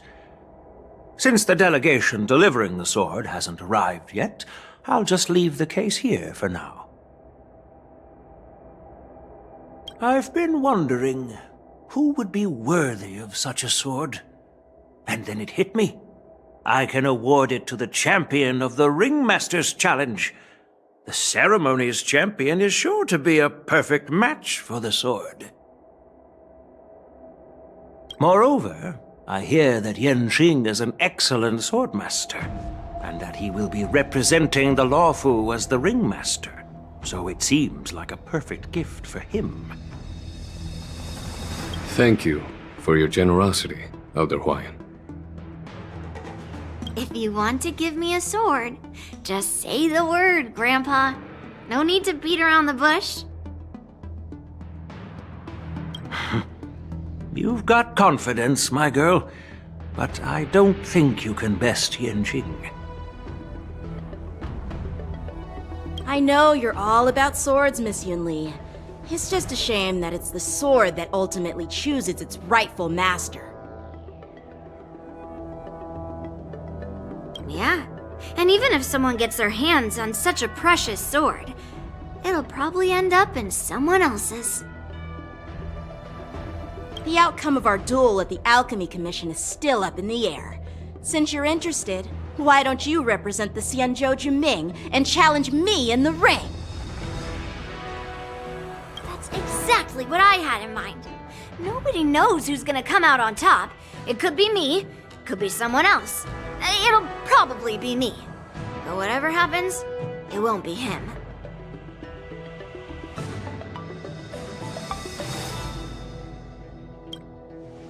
Not to be rude or anything, we've been watching their drama. I'm dying to find out who beats who. Quiet down. We have other guests here. I've prepared this sword to add some excitement to the ceremony, not to have you two squabble. It's not a good look for the Alliance. While you both seem confident that you'll win, you need to remember there can only be one winner and one loser in the ring, which could lead to hard feelings. Actually, I have an idea.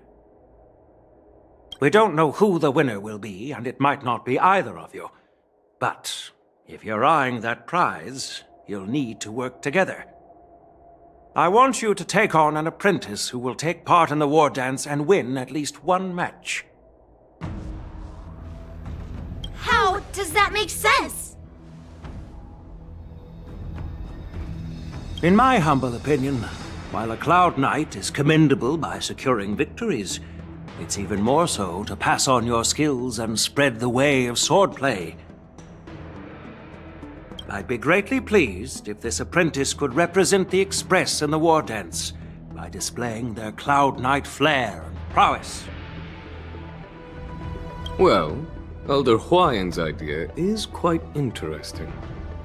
Imparting swordplay skills requires teamwork, and both the winner and the loser will learn a valuable lesson regardless of the outcome. The question is, whom should the two of them take as an apprentice?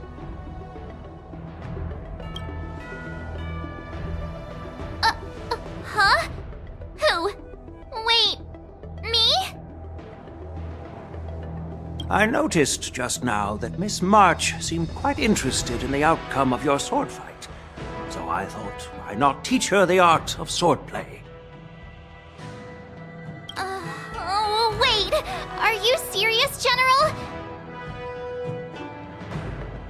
Why am I being dragged into this all of a sudden? I've never practiced swordplay before. I'm a total newbie. You really think I can learn it? Well, you'll probably realize I have no hope and give up on me. And that'd be so embarrassing.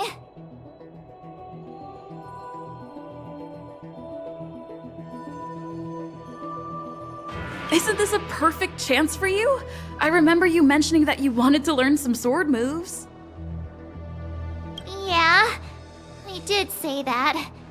But this is all happening so quickly, don't you think? Miss March is like a piece of jade in the rough, just waiting to be shaped. The Wardance is the perfect opportunity to see what heights she can reach. I appreciate your kind words, General Huayan. But won't teaching me swordplay be a waste of Yanqing and Yunli's time? They should be preparing for the ceremony.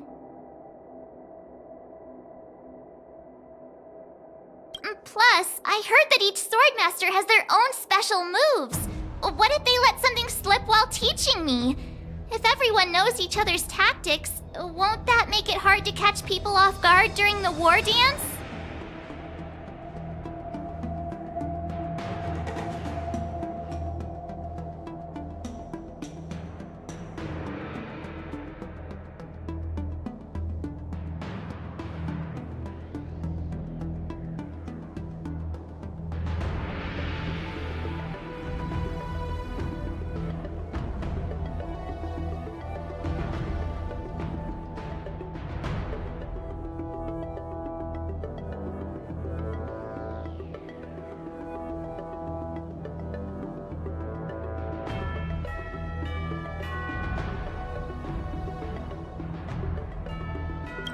That's considerate of you, March 7th.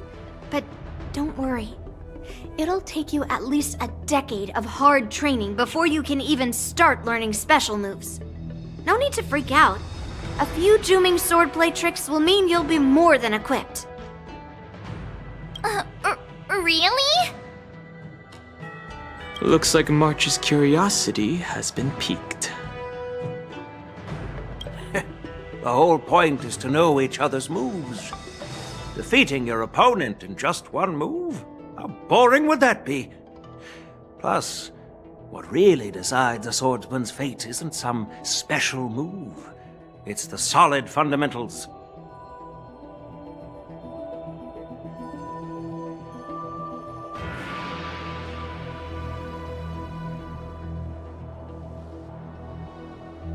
So Miss Yunli has already agreed. What do you say, Yang Qing? General, I haven't graduated yet. How can I be qualified to teach swordplay to others? So you're admitting your defeat, huh? If you're not even confident to teach, why don't you let me be the ringmaster instead? Yang Qing, teaching an apprentice is also a way of honing your own skills and gaining insights. You've been an apprentice for years. It's about time you looked at swordplay from another perspective. I see, General. Then count me in.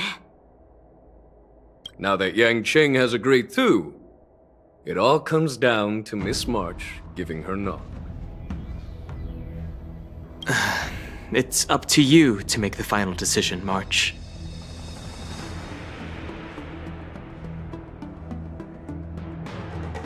At least that way, I won't have to worry about you accidentally shooting me in the butt all the time. Hey, I've never missed my target. Then I'm on board. Thank you for your kindness, General Huaiyan. Great! Starting tomorrow, Yanqing and Yunli will teach you the basics of the Cloud Knight's swordplay. Yunli and I will head out and purchase some sword practice equipment for Miss March. Think of it as a little initiation gift.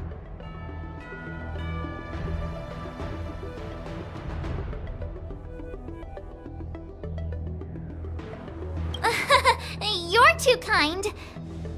Wait, you're giving me a gift? Shouldn't it be the other way around?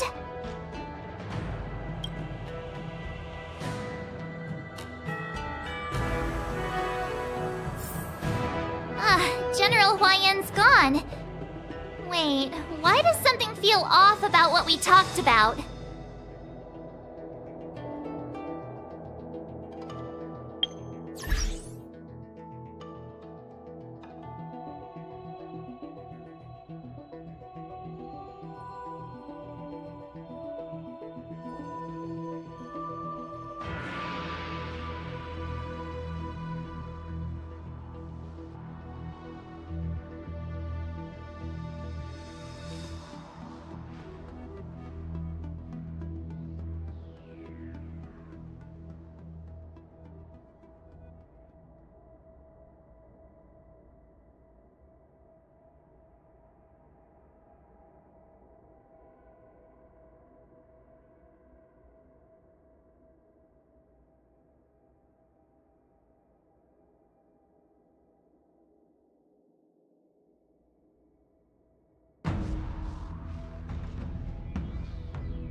I think we strayed off topic. How did things even get to this point? Yeah, I brought you here because the General said he had some important matters to discuss. But how in the world did Yun Li and I suddenly become Miss March's swordplay mentors? Because General Huaiyan wants us to stick around on the Luofu for some time.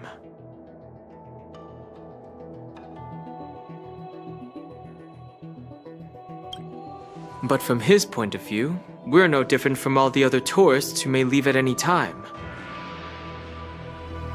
Since the crew's actions were mentioned in the Luofu's operations log were given to the Alliance, he probably wants to see firsthand if we're as capable as the report claims, or if we're just some made-up excuse to save face. And he wants to see it for himself during the Wardance, which is why he even dragged Yun Li into this. What began as a simple contest between two swordmasters has now evolved into you two collaborating to mentor March. Elder Huaiyan is still that tricky general who likes to give everyone a headache. My apologies. Truth be told, I invited all of you to the ceremony because I wished for you to act as my witnesses. I apologize for not disclosing this information earlier. In the coming weeks, I'll also invite all of you to a meeting with General Fei Xiao, where you may need to answer her questions and clear up any doubts she might have. So please, be prepared for the meeting.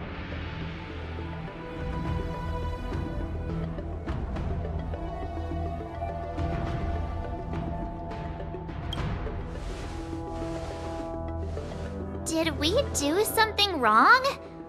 We really did save the Luofu, so why do you want to sneak off like we're fugitives? Don't worry. No matter what happens, I'll stay here as a witness and answer any questions she might have. Thank you, everyone.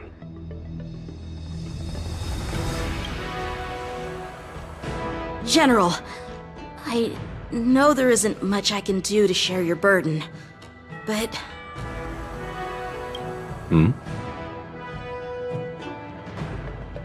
As the Luofu Ringmaster, I won't let anyone defeat me in the Wardance.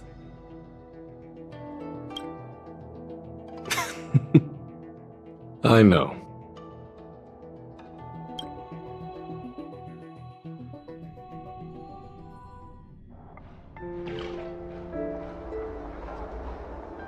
The illustrious Merlin's Claw waiting for me? And for so long, too? It's quite an honor. It's been a while, General Fei Xiao. It's been 30 years since we last saw each other. Right, Yukong? Yes. Back then, you were the vanguard of the Yao Qing's Verdant Knights, and I was a pilot of the Luofu's Rainbow Orbit Fleet. Who would have thought that upon meeting again, you'd be a general, and I'd have given up flying? Really does feel like a lifetime ago. Well, I wouldn't say I haven't seen you in 30 years. After all, your great victories are announced through the Yellow Bell resonance system every day. So I'm well aware of your great feats. How's your health holding up? Still stable, I suppose. Do you still remember the medic who saved me in battle? That healer with the odd name and peculiar temperament. What was his name again? Was it Pichu? Or Kachio? Jiao Cho. He's been my retainer and personal healer, delegated by the Alchemy Commission from the Xianzhou Luofu. Over the years, he's dedicated himself to managing my condition. It's thanks to him that I'm still in good health today. Given my background, I'm happy to have made it this far. I'm relieved to know that you're safe and sound. Well then, since you and Elder Huayan are here, I imagine you must have received orders from the Marshal?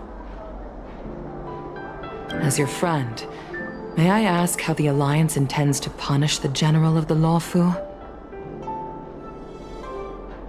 The Arbor's rebirth has frightened the elders who lurk behind the scenes. They fear the resurgence of abominations, much like what happened 30 years ago. Although the reports from the Luofu explained all the details, we don't know if the Ruin Legion really invaded, or how exactly the Stellaron Hunters and the Astral Express became involved.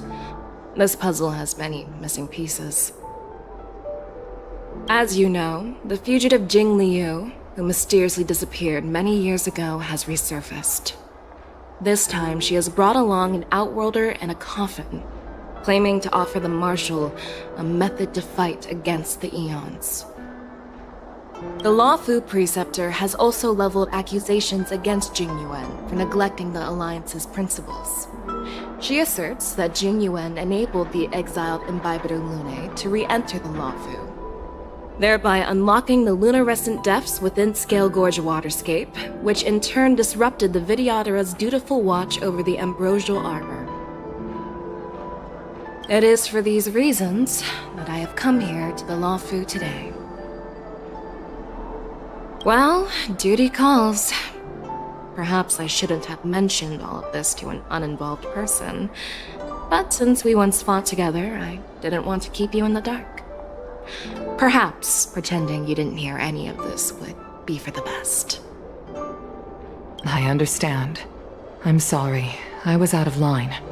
I know I shouldn't be defending General Jing Yuan right now, but... well, you know how I am.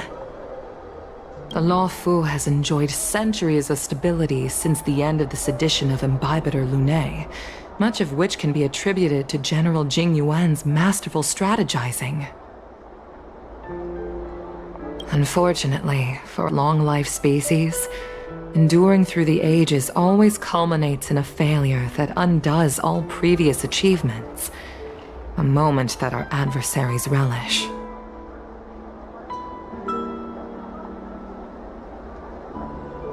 That's true. And that's why I'm also here for another purpose. To visit Hule. Hule? You mean that Hule? The Borisin warhead? The same Hule who has been imprisoned in the Shackling prison for over 7 centuries?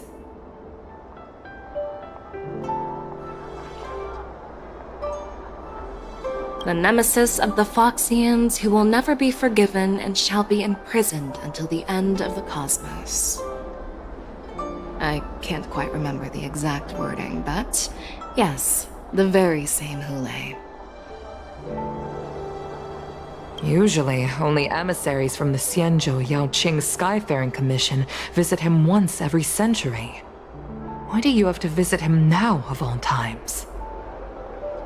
The Foxians and the Alliance made a pact to combat the abominations, aiming to achieve justice and free their kin. That werewolf monster is to be forever imprisoned in the dark recesses of the Shackling prison, facing unending retribution.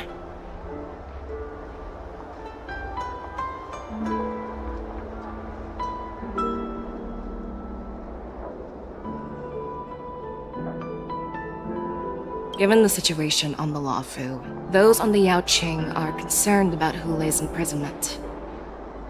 I'm afraid that the routine visit every century is no longer sufficient to ease their concerns.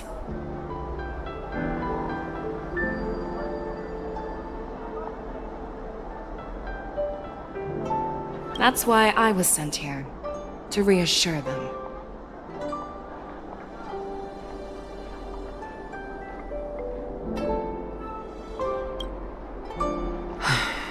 It's all bad news.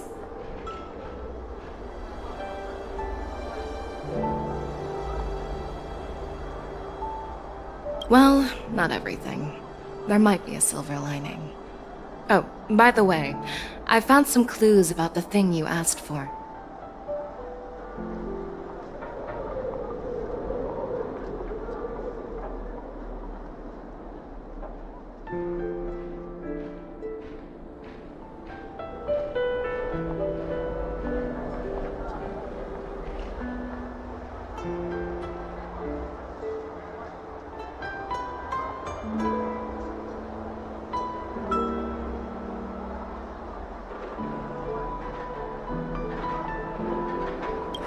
Tell me more.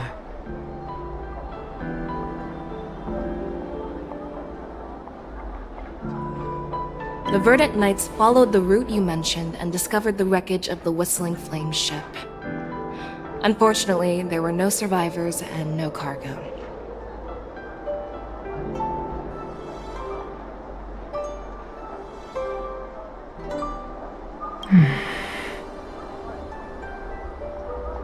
However, someone had already been on the scene before we arrived. Our people? Or someone from the IPC? No, neither. Yukong, have you heard of a person named Ron May?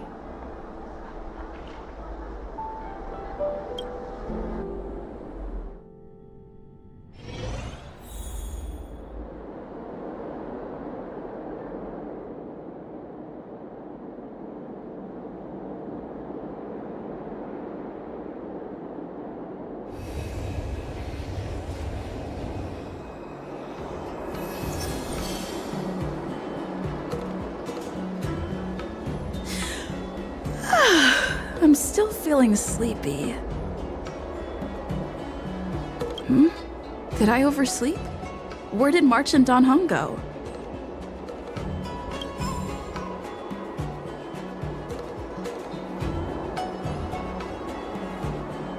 This humble abode welcomes you, while a drizzle douses rest and enjoy a luxurious...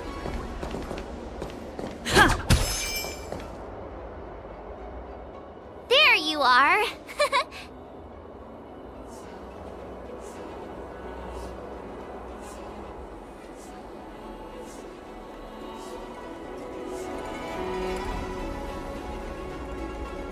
You haven't forgotten about our promise to General Huayan, have you? I woke up especially early so I can start teaching Miss March swordplay. Hey, why are you blushing, Master Yanqing? This is, the first time someone has called me Master. I need to, get used to it.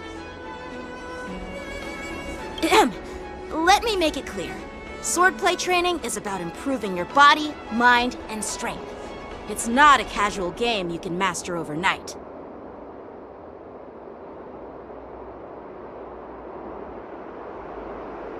I promised General Huayan that I'd teach you Cloud Knight swordplay, so you can participate in the war dance and defeat at least one opponent. I'll do my best, but if you break your master's rules...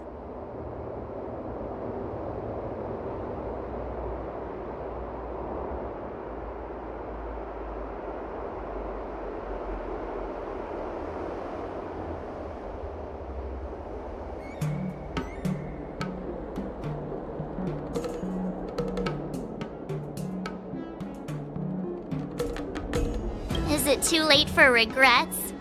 I'm already regretting my impulsive decision. Honestly, I'm not sure what I'll do either, because I've never been a teacher before. So, Miss March, please behave and don't skip classes. Or complain. You need to toughen up and train her properly, Master Yanqing. Don't go easy on her. You're so heartless. By the way, where's Yun Li? I've found a quiet spot in the back garden of the Palace of Astrum for our first lesson together.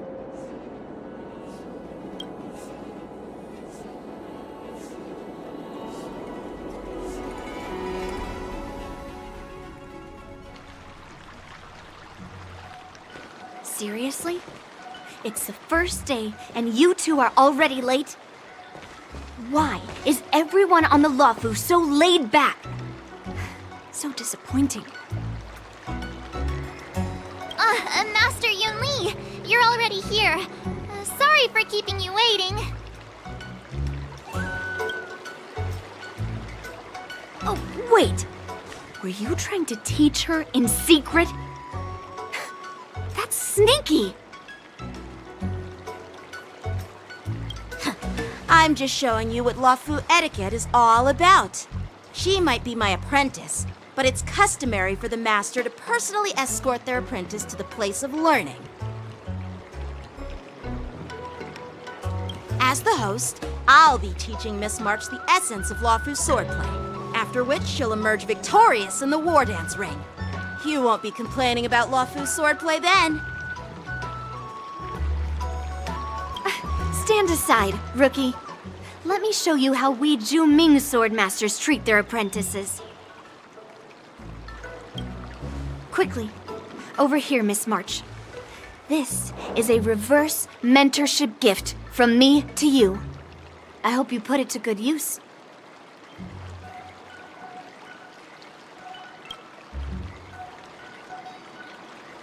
What's this? Xianzhou clothing? It's so beautiful! Sword practice requires precise movements. This outfit is tailored to fit perfectly and allows for smooth movements. I even added some small accessories. I put a lot of thought into it. You're awesome, Master Yunli! See? See? How can you compete with me? I'll teach March 7th the essence of Zhuming swordplay so she can win the contest with my sword skills. Actually, I've prepared something too. Huh? You have a gift for me too, Master Yanqing? Since you want to learn swordplay, Miss March, you'll need suitable weapons. So, I went out of my way to prepare a pair of swords overnight. Unfortunately, I didn't have time to ask the craftsman to customize the swords for you. But I did my best to choose ones that look nice and are suitable for a beginner. I hope you like them, Miss March. Thank you, Master Yanqing! Bet you didn't see that one coming, did you, Yunli? The real competition is just getting started.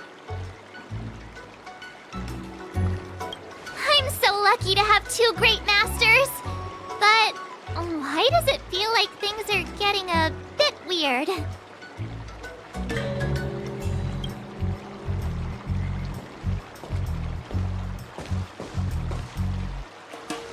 So what do you think, Masters? Does this outfit suit me?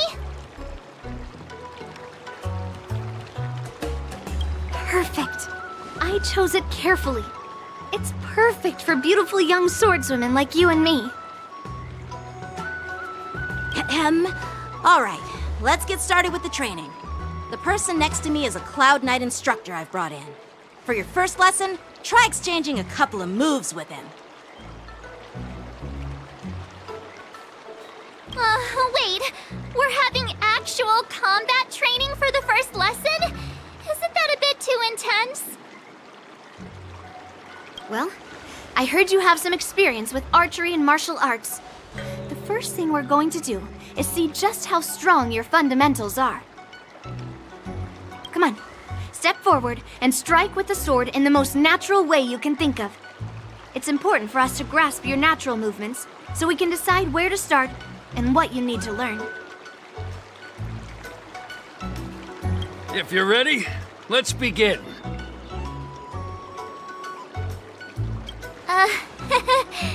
Okay.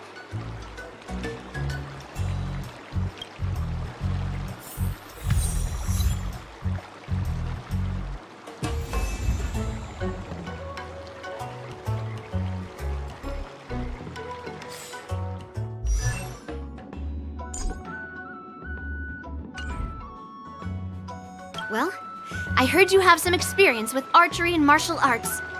The first thing we're going to do is see just how strong your fundamentals are. Come on.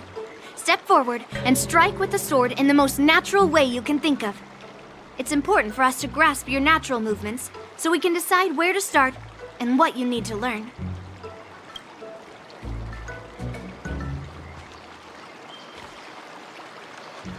Are you ready? Yeah, I'm ready. But please go easy on me. Then I apologize in advance, Miss March.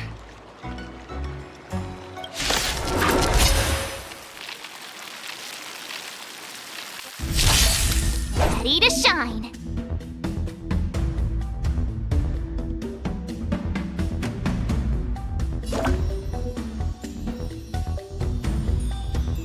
Please have some tea. Pay close attention, Miss March.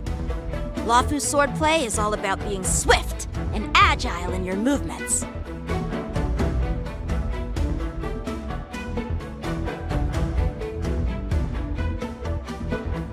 The sword is like water. It cannot remain still. Blade and flight! Yes, you! Ignore him. Strength is everything. Practice is over. Swords descend!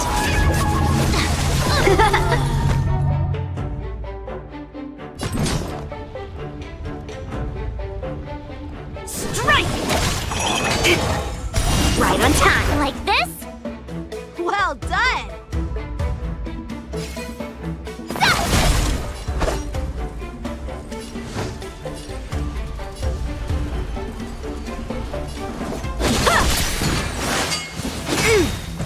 Yes, you! How many can you block?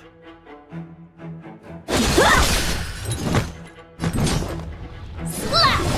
I could take 10 of you. Yeah! Melt! Descend to earth! I'm starting to get the hang of it. Swordplay. Strike with heart! Oh, I get it! With a true heart and focused mind, here I come!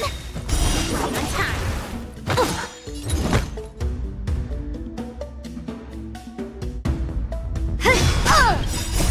Melt! Lead through clouds! Yes, you!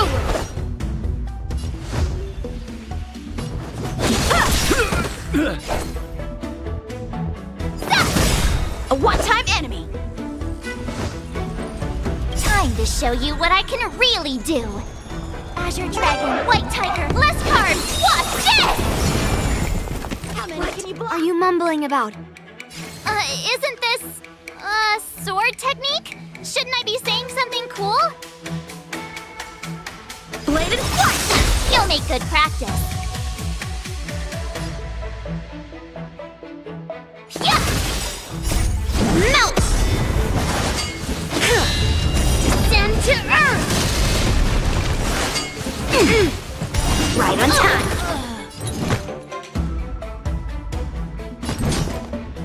Slap! Time for swordplay!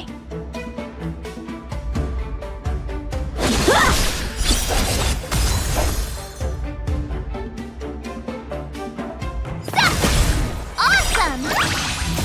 Melt! You'll make good practice. All right, check out this move. How many can you block?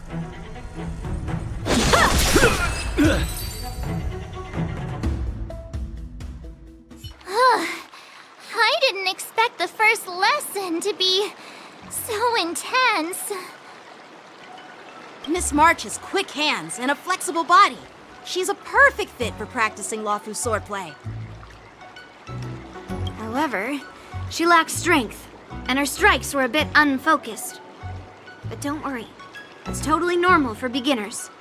Once she starts practicing Juming's swordplay, she'll make heaps of progress. Given the situation, I believe Miss March should start by working on her strength. Seriously, do you actually know anything about swordplay, or what?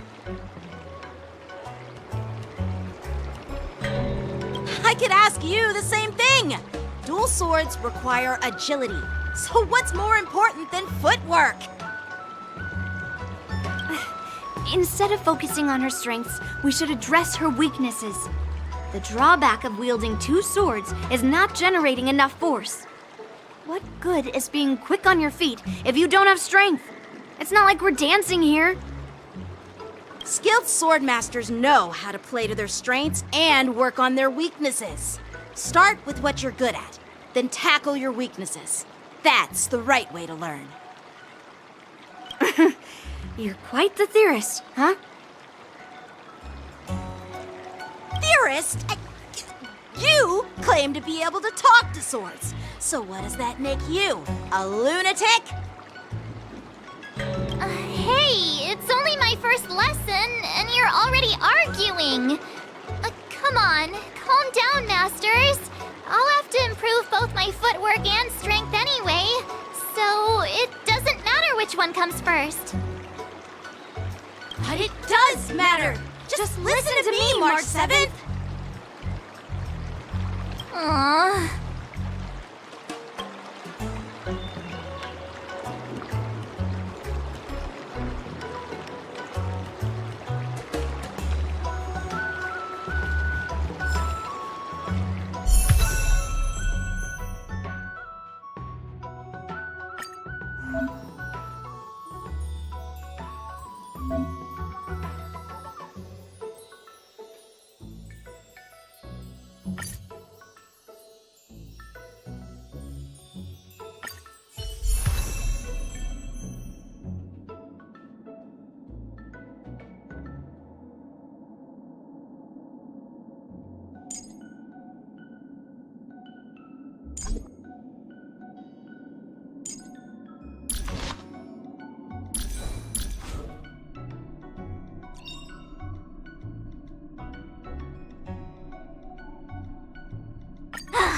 Finally! Some recognition for training my butt off!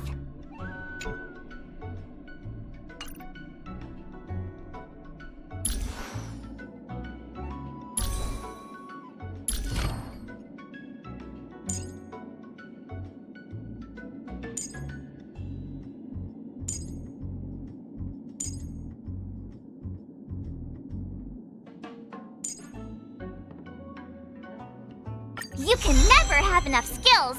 Let's train some more! You can never have enough skills! Let's train some more!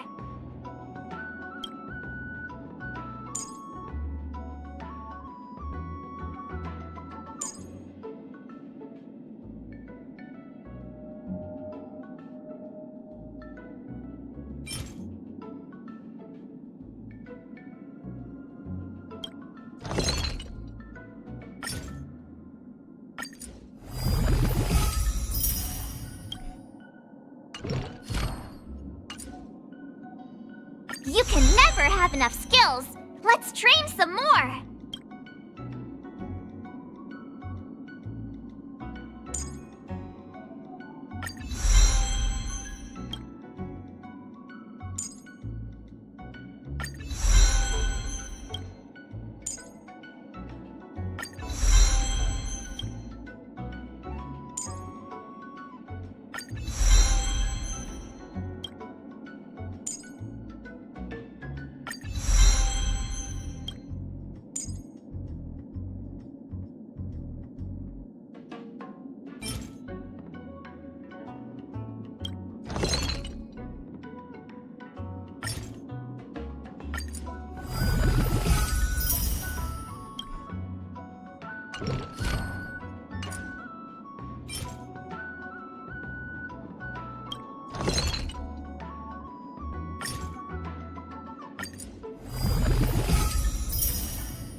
Echo, Mr. Yang, and Pom Pom. We're all good here on the Xianzhou Luofu, so no need to worry. By the way, how's your trip going? As for me, I've somehow become the apprentice to 2 Cloud Knight sword masters, and I've been honing my sword skills with their guidance. One of them is Yanqing, the boy we've all met before. The other is Yun Li, the granddaughter of General Huaiyan from the Xianzhou Juming. Both masters are super strict, giving me a real taste of how hard sword training can be. I tried to drag her into this, but she refused. Then I tried to rope Dan Heng in, but Master Yanqing wouldn't have it. Still, I didn't let the difficulty get to me. In just a few weeks, my sword skills have improved a lot. Both my masters think I have unique talents in swordplay, and are literally fighting each other to teach me their skills. Thanks to their guidance, I've actually made some progress. When I get back to the Express, I'll definitely show off my skills and impress you all. Looking forward to your reply. Yours, March 7th.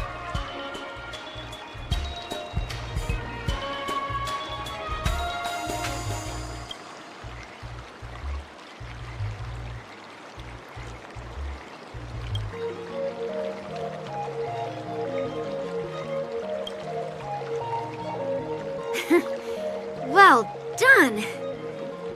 Let's call it a day.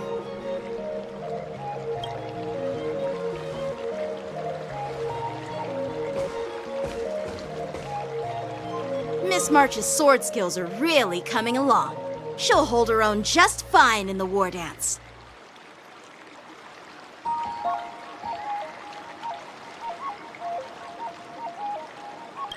Perhaps I might have a shot at beating both masters in the ring?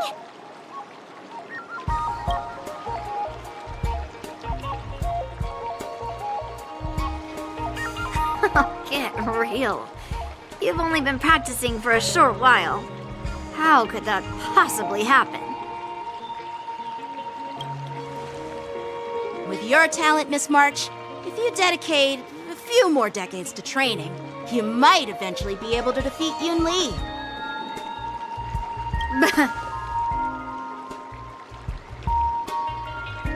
Decades? But I'll be an old lady by then. No.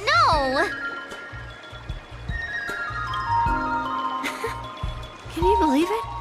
March 7th has actually become a pretty decent swordmaster in such a short time. Now I understand why Grandpa always had a grin on his face while training me.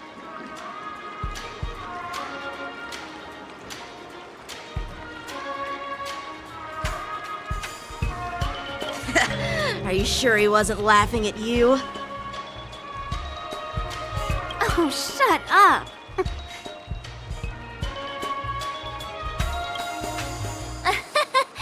It's all thanks to your amazing guidance, Masters. Miss March, you're really getting the hang of wielding dual swords. If you're keen on advancing, trying out different Xianzhou blades can improve your touch. Let me see. Which sword is the most powerful? Single sword? Great sword? Or maybe a flying sword?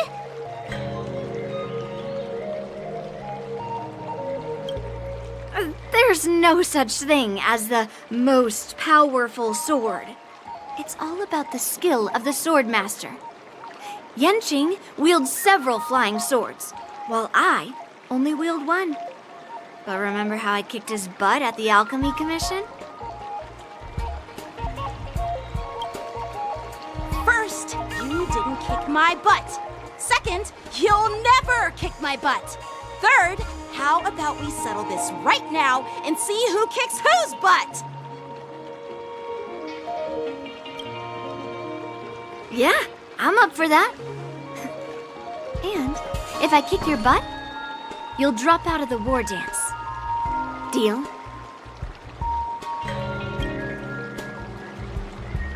Why are you two arguing again? I thought things had been improving between you lately.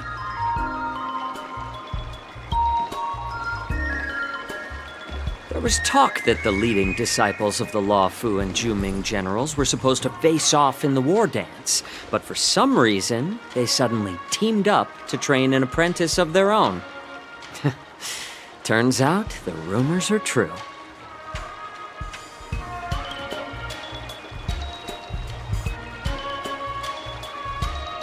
Tomorrow is the big day of the war dance.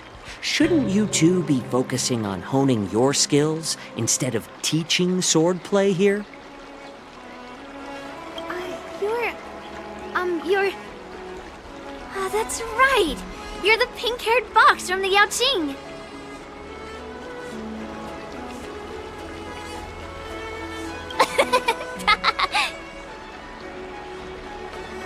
What are you laughing at? You've got pink hair too. I'm Xianzhou, the healer working for the general of the Xianzhou Yaoqing. Ah, got it. So, you're the participant attending the war dance on behalf of the Yaoqing.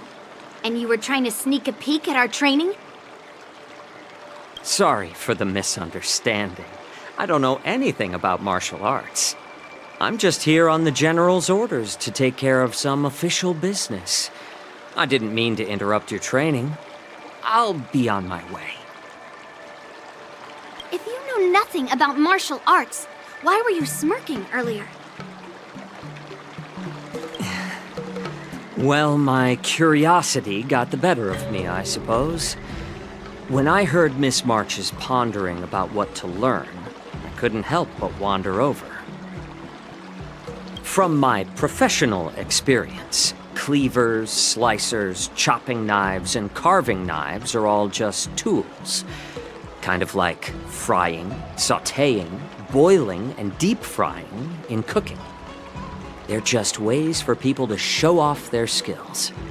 How you use them really depends on the ingredients you're working with. It's like your sword teaching methods.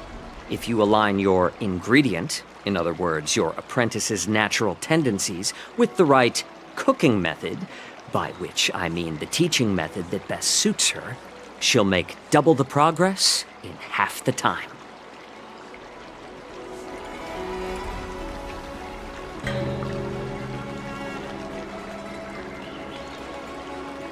For example, golden eggplant tastes best when fried, cloud peppers when stir-fried, and yellow boulder beef when simmered.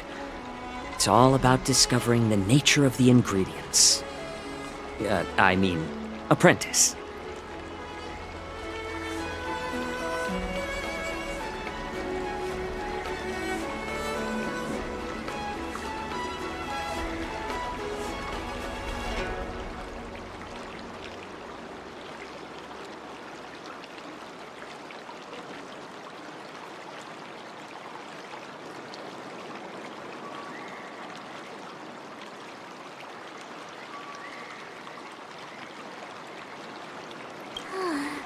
All this talk about food is making me hungry. Aren't you a healer? Why are you talking about food? Well, it's just a metaphor. The medicinal school I follow on the Xianzhou Yaoqing is called the Rancha School, that specializes in food therapy. So it's only natural that I know a thing or two about cooking. So, you're the general's cook? I'm a healer. But anyway, a cook who isn't interested in health doesn't make for a good advisor. Fine. Call me a cook if you want. Seeing the way you're looking at me, it's obvious you think I'm just some feeble academic who likes to blabber on about martial arts. But, in reality, I know a thing or two about killing. After all, the art of healing inherently encompasses both life and death.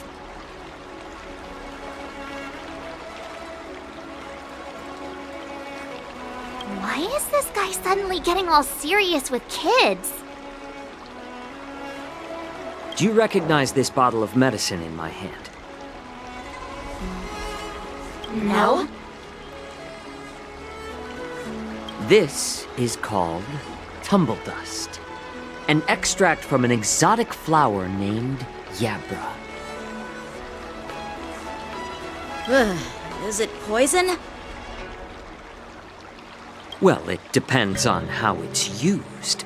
With just one drop, it's able to numb a patient's body during surgery, making them painless throughout the entire process. However, increase the dose or the potency, and it'll slow the metabolism, making the blood thin and resulting in the loss of all senses. Even long-life species cannot escape its effects. This thing can save lives or take them. It's more powerful than the swords in your hands. That may be so, but still, I prefer settling things with a sword than, you know. Huh. Looks like I did get you all wrong. You're not a feeble scholar, but a sinister and despicable one. Hey, why the insults all of a sudden? I'm just sharing some medical knowledge here, not persuading you to poison anyone. Seems like you get real excited when talking about poison. I can't tell if that's an honorable thing or sinister. Picture this. 2 individuals. The one standing is full of malice. The other lying down is honorable and righteous. How can the one who's lying down label the one standing as sinister?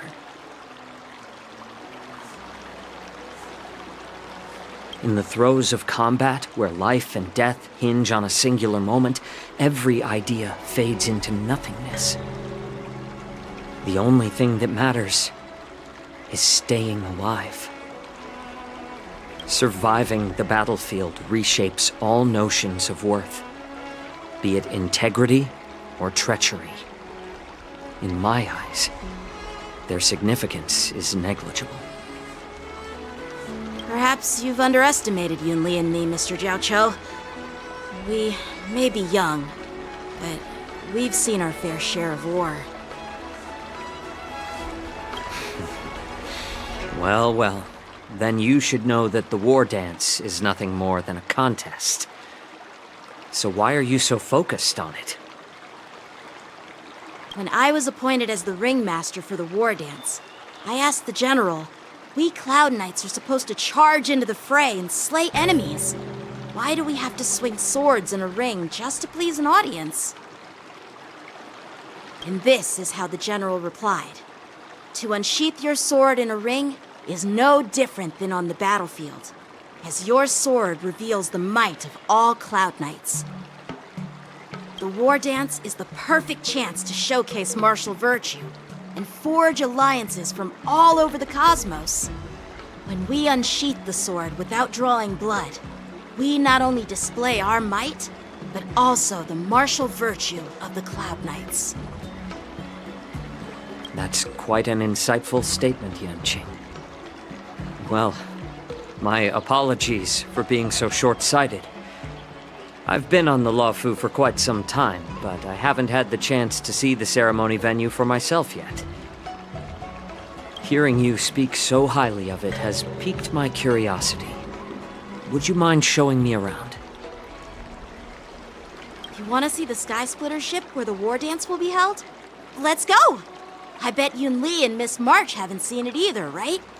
Well then, I'll give you all a tour.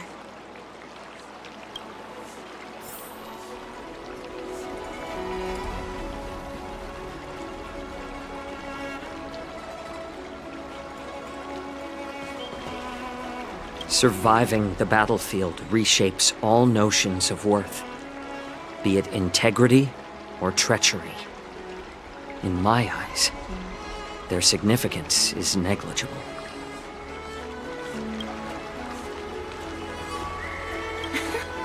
Can you believe it?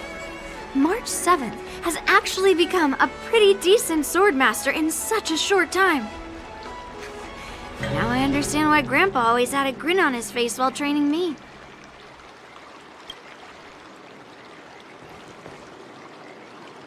Let's go. I'll give you a tour of the Sky Splitter.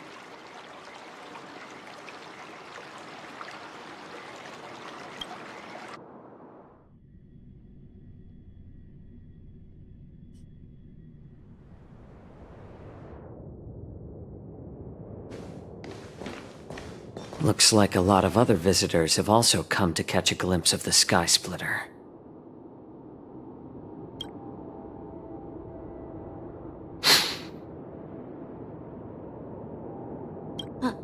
What's up, Mr. Xianzhou?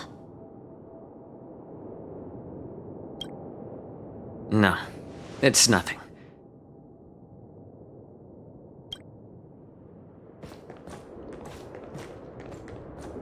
Do you see that airship in the distance? That's the Sky Splitter, the venue for the Wardance ceremony. It doesn't look all that impressive from this distance.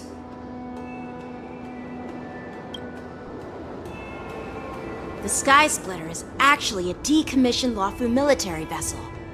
People aren't allowed on board until the Wardance officially commences.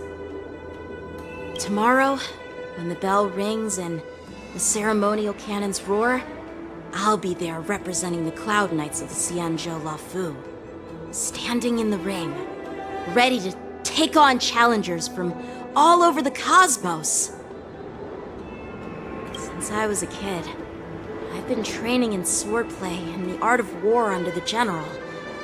Every day, I'd swing my sword 10,000 times, and then thrust it 10,000 times, repeating the process over and over. I understand that I'm not like other kids. I never envied the toys and freedom they all had. I never found sword practice boring or hard. Even in the thick of battle, facing down savage abominations, I never felt scared.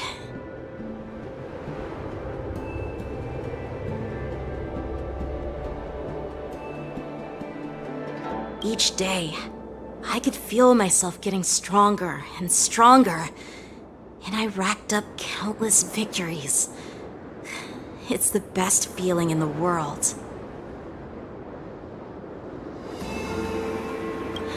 Then, I faced a really tough opponent, and just one slash shattered my confidence into 1,000 pieces. That's when I felt true fear for the first time. Maybe that's what Mr. Xianzhou meant by life and death hinge on a singular moment. Every idea fades into nothingness.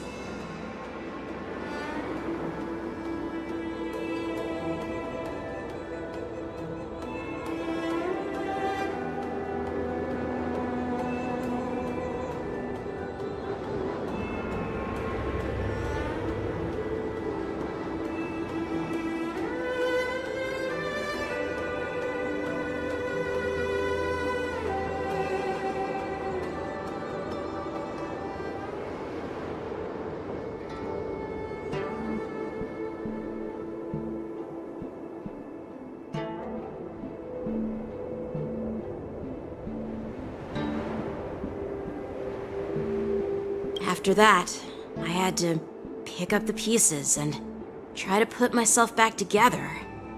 But no matter how hard I tried, I couldn't seem to find my old happy self again.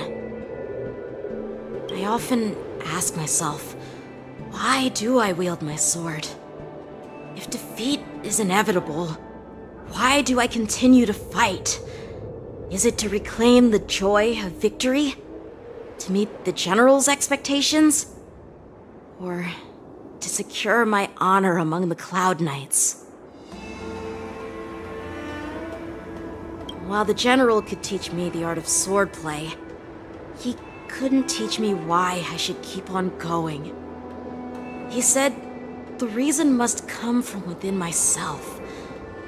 I've been struggling to find that reason. But after talking with you, Mr. Zhao Chou, I think I already have that reason in mind.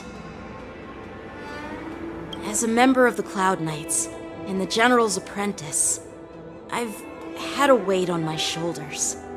And I know there's still more to shoulder. But when I wield my sword, it feels like I'm letting go of everything. I love the feeling of giving it my all, facing any obstacle in front of me, pressing forward. That's why I wield my sword. Oh, Yanqing. So young, yet so grown up. By the way, how old are you exactly? Age doesn't really matter. All sword masters will understand how I feel. I get it. Looks like all the kids on the Luofu live tough lives. So, how about you, Miss Yunli? It's not polite to ask a girl her age, no matter which Xianzhou ship you're on. I'm not asking your age. I'm asking if you have a dream like Yanqing has. You don't talk like a cook. You sound more like a TV host or something. Need I repeat myself again? I'm a healer. Well, I don't have a dream like Yanqing does.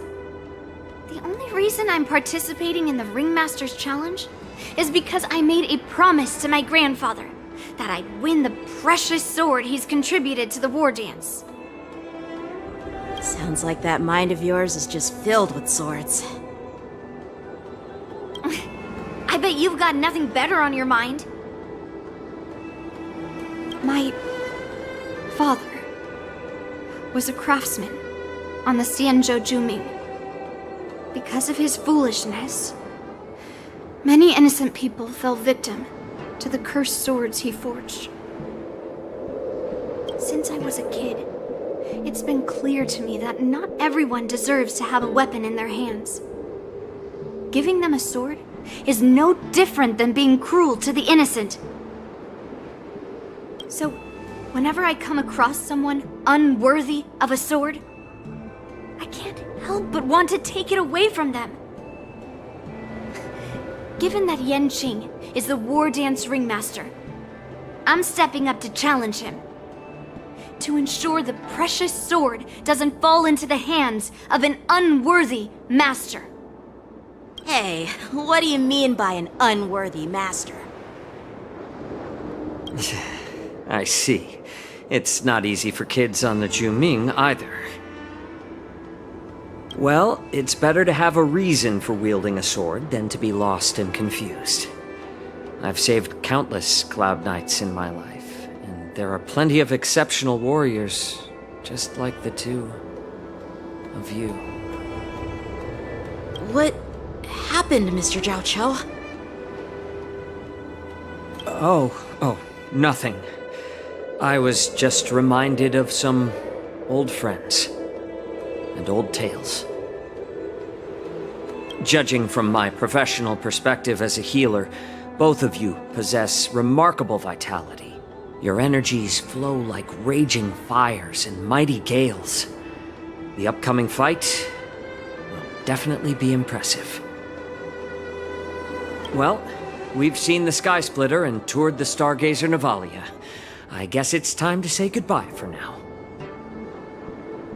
What? You're leaving already? But you haven't asked me about my dreams. I've been working hard too, you know. It's getting late, Miss March.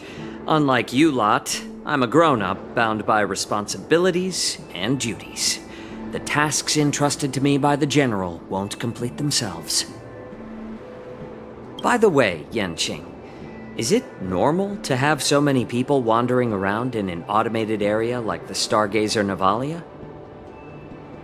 Actually, this is a restricted area. But since you're all guests, I made an exception, so you could take a look around. I understand. Well, I'll take my leave. I wish you both the best of luck in the ring tomorrow.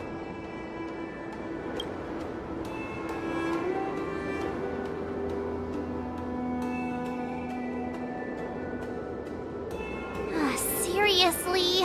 I just spent so much time thinking about my dream, but he didn't even ask me. Now that we're done with our tour of the Sky Splitter, shall we continue with our training? Why don't we take a day off? What? You want to secretly practice swordplay by yourself? Dream on. You know cramming before a fight never works out. For some reason, seeing the Sky Splitter has boosted my confidence. So, I've decided to conserve my strength for tomorrow. Alright, I'll take you out of the Stargazer Navalia.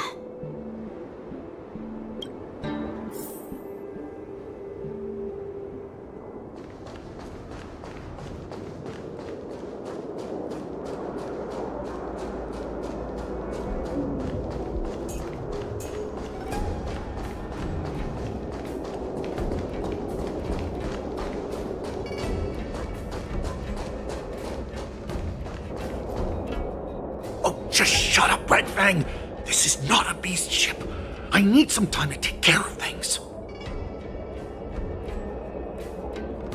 You willingly donned the skin of a lowly beast to join this mission, dedicating yourself to our glorious cause. And now you're telling me you can't handle it? Do you realize how many ships we need? I'm doing my best, all right? It takes time to figure all this out. When the guns go off tomorrow, all eyes will be on it. That'll be our only chance. How's that? Who's there?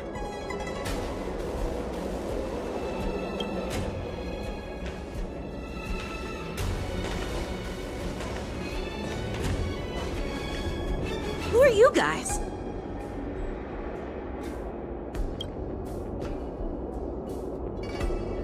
An impromptu inspection. Why are there outsiders loitering in Stargazer Navalia? And a bunch of kids at that. Hey, kids, didn't your parents ever tell you to stay away from the Stargazer Navalia? I know it's an automated facility, but it doesn't mean you can just break in and do what you want.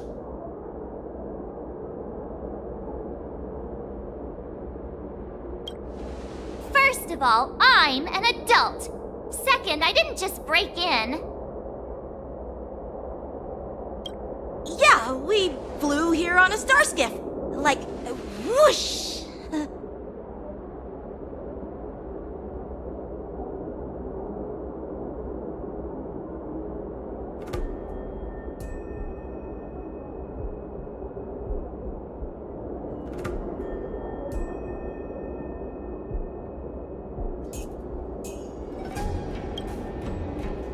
Well, I'm not trying to tell you off, but this place is off limits to the public, you know?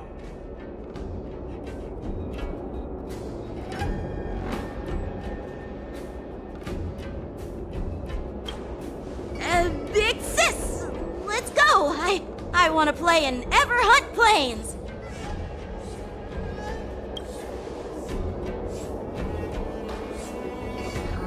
Ever hunt planes? Yeah, sure. Big Sis will take you there.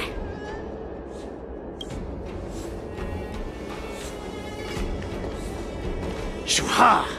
You should have let me. Shh, the overhaul is done, and everything looks good. We should leave.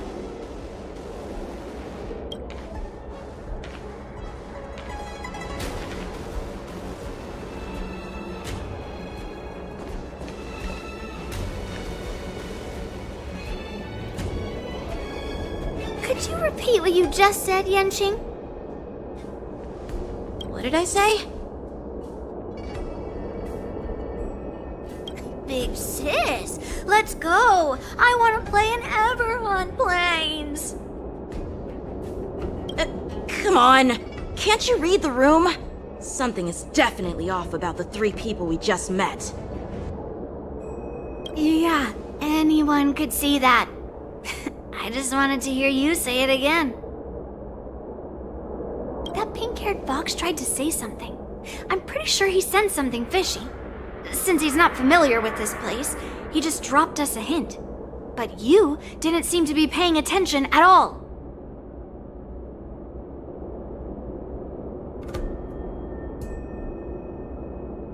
I knew that from the beginning!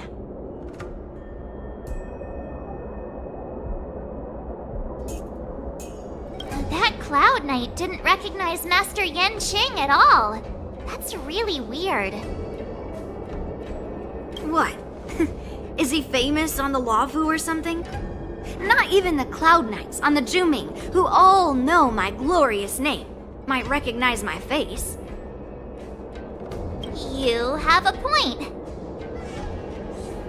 A Cloud Knight, a member from the Skyfaring Commission, and a craftsman. They're from various departments, and the reason for the overhaul seems legit.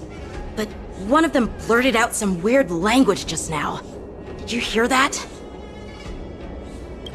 I have a feeling that if we secretly tail them, we'll definitely catch these guys in the act. Follow my lead, and be careful not to blow our cover.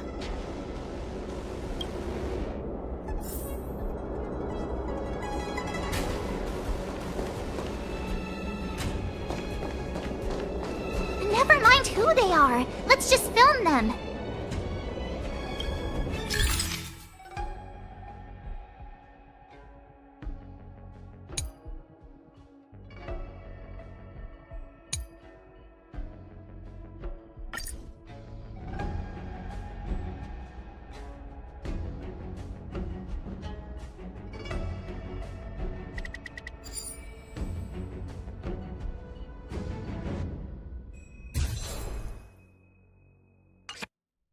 We should have just killed those lowly beasts. Those little brats won't take up much space. There are boxes all over this place. Just dump them into one and no one will notice. Cut the theatrics, Grulok. Even the slightest slip-up could interfere with Lord Moktok's plans. So where are we heading next? To check the freight skiffs. We've got a lot of preparations to do. Also, don't forget to take those crates with you. Weapons, supplies. We've got to be well prepared. Otherwise, we're screwed. So, are they smugglers? What exactly are they up to? I have no clue, but they seem to be moving those crates. I've got an idea. We can hide inside the crates and follow them.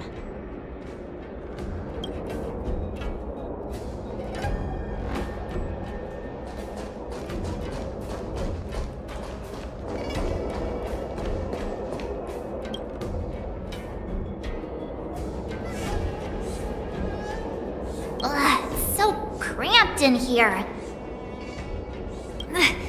I can hardly breathe. Just hang in there.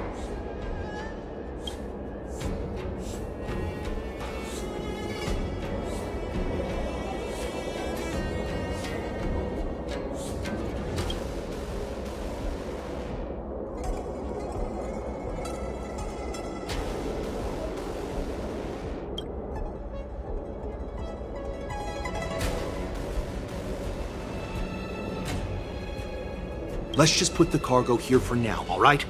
Then we'll move on to inspect the ships. Lord Moktok said that as soon as we're done, we're to board the freight skiff and leave this place. Don't worry, I've changed the shipping schedule. You two, come with me. Is it just me? I keep smelling that stench of lowly beasts everywhere we go.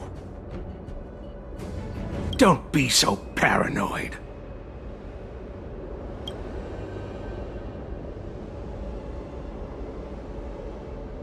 Looks like they're planning to escape on the skiffs in Stargazer Navalia. They keep talking about their plans, but where do they come from? And what do they want to do on the Xianzhou? They're definitely up to something bad. Wait, they disappeared! Let's catch up to them.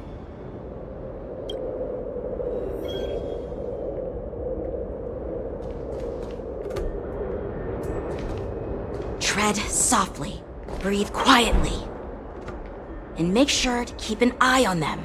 Hide out of sight as soon as there's any sign of activity.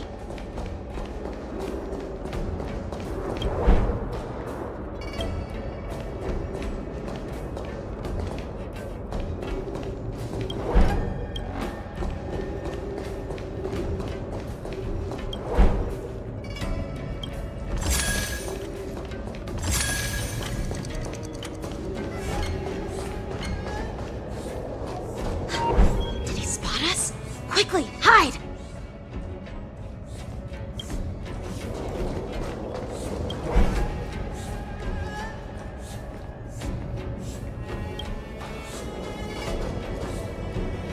Don't be so paranoid. We're running out of time. Get over here! Shuhard, I'm coming!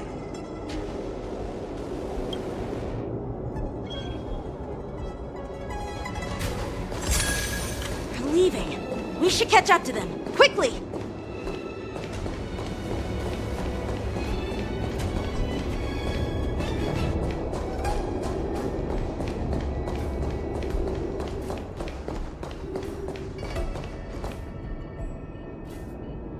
What are they up to?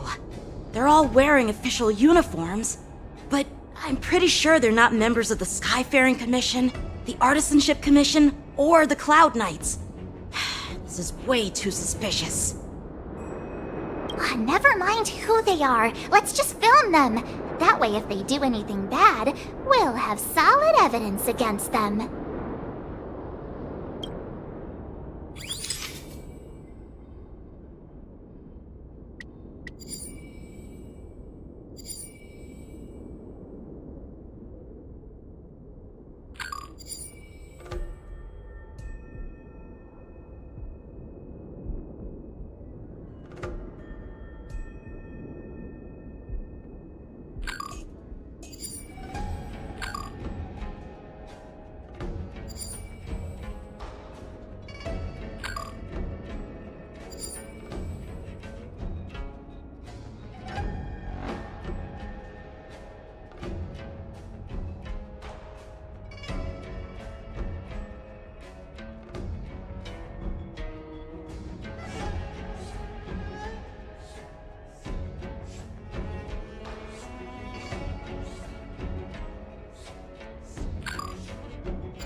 Never mind who they are. Let's just film them.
get too close, Miss March. They might spot you.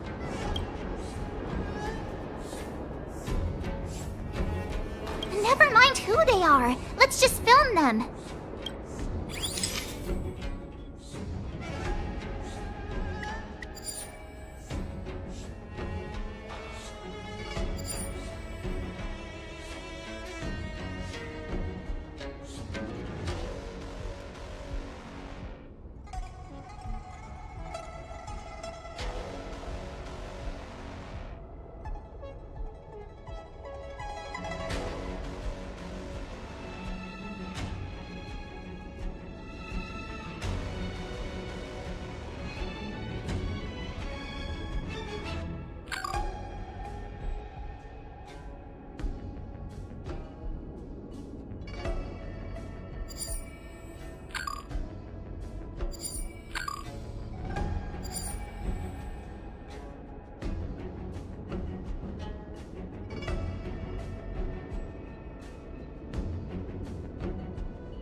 Too close, Miss March. They might spot you. Never mind who they are. Let's just film them.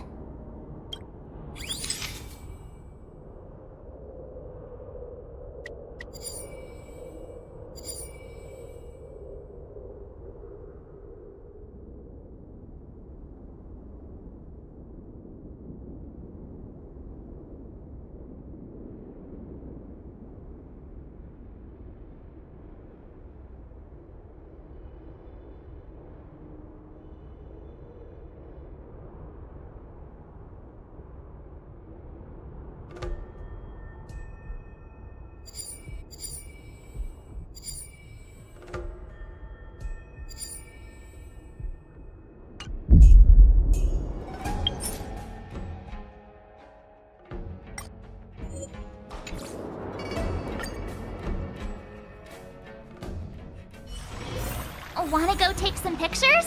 Or maybe we can go drink some Immortal's Delight.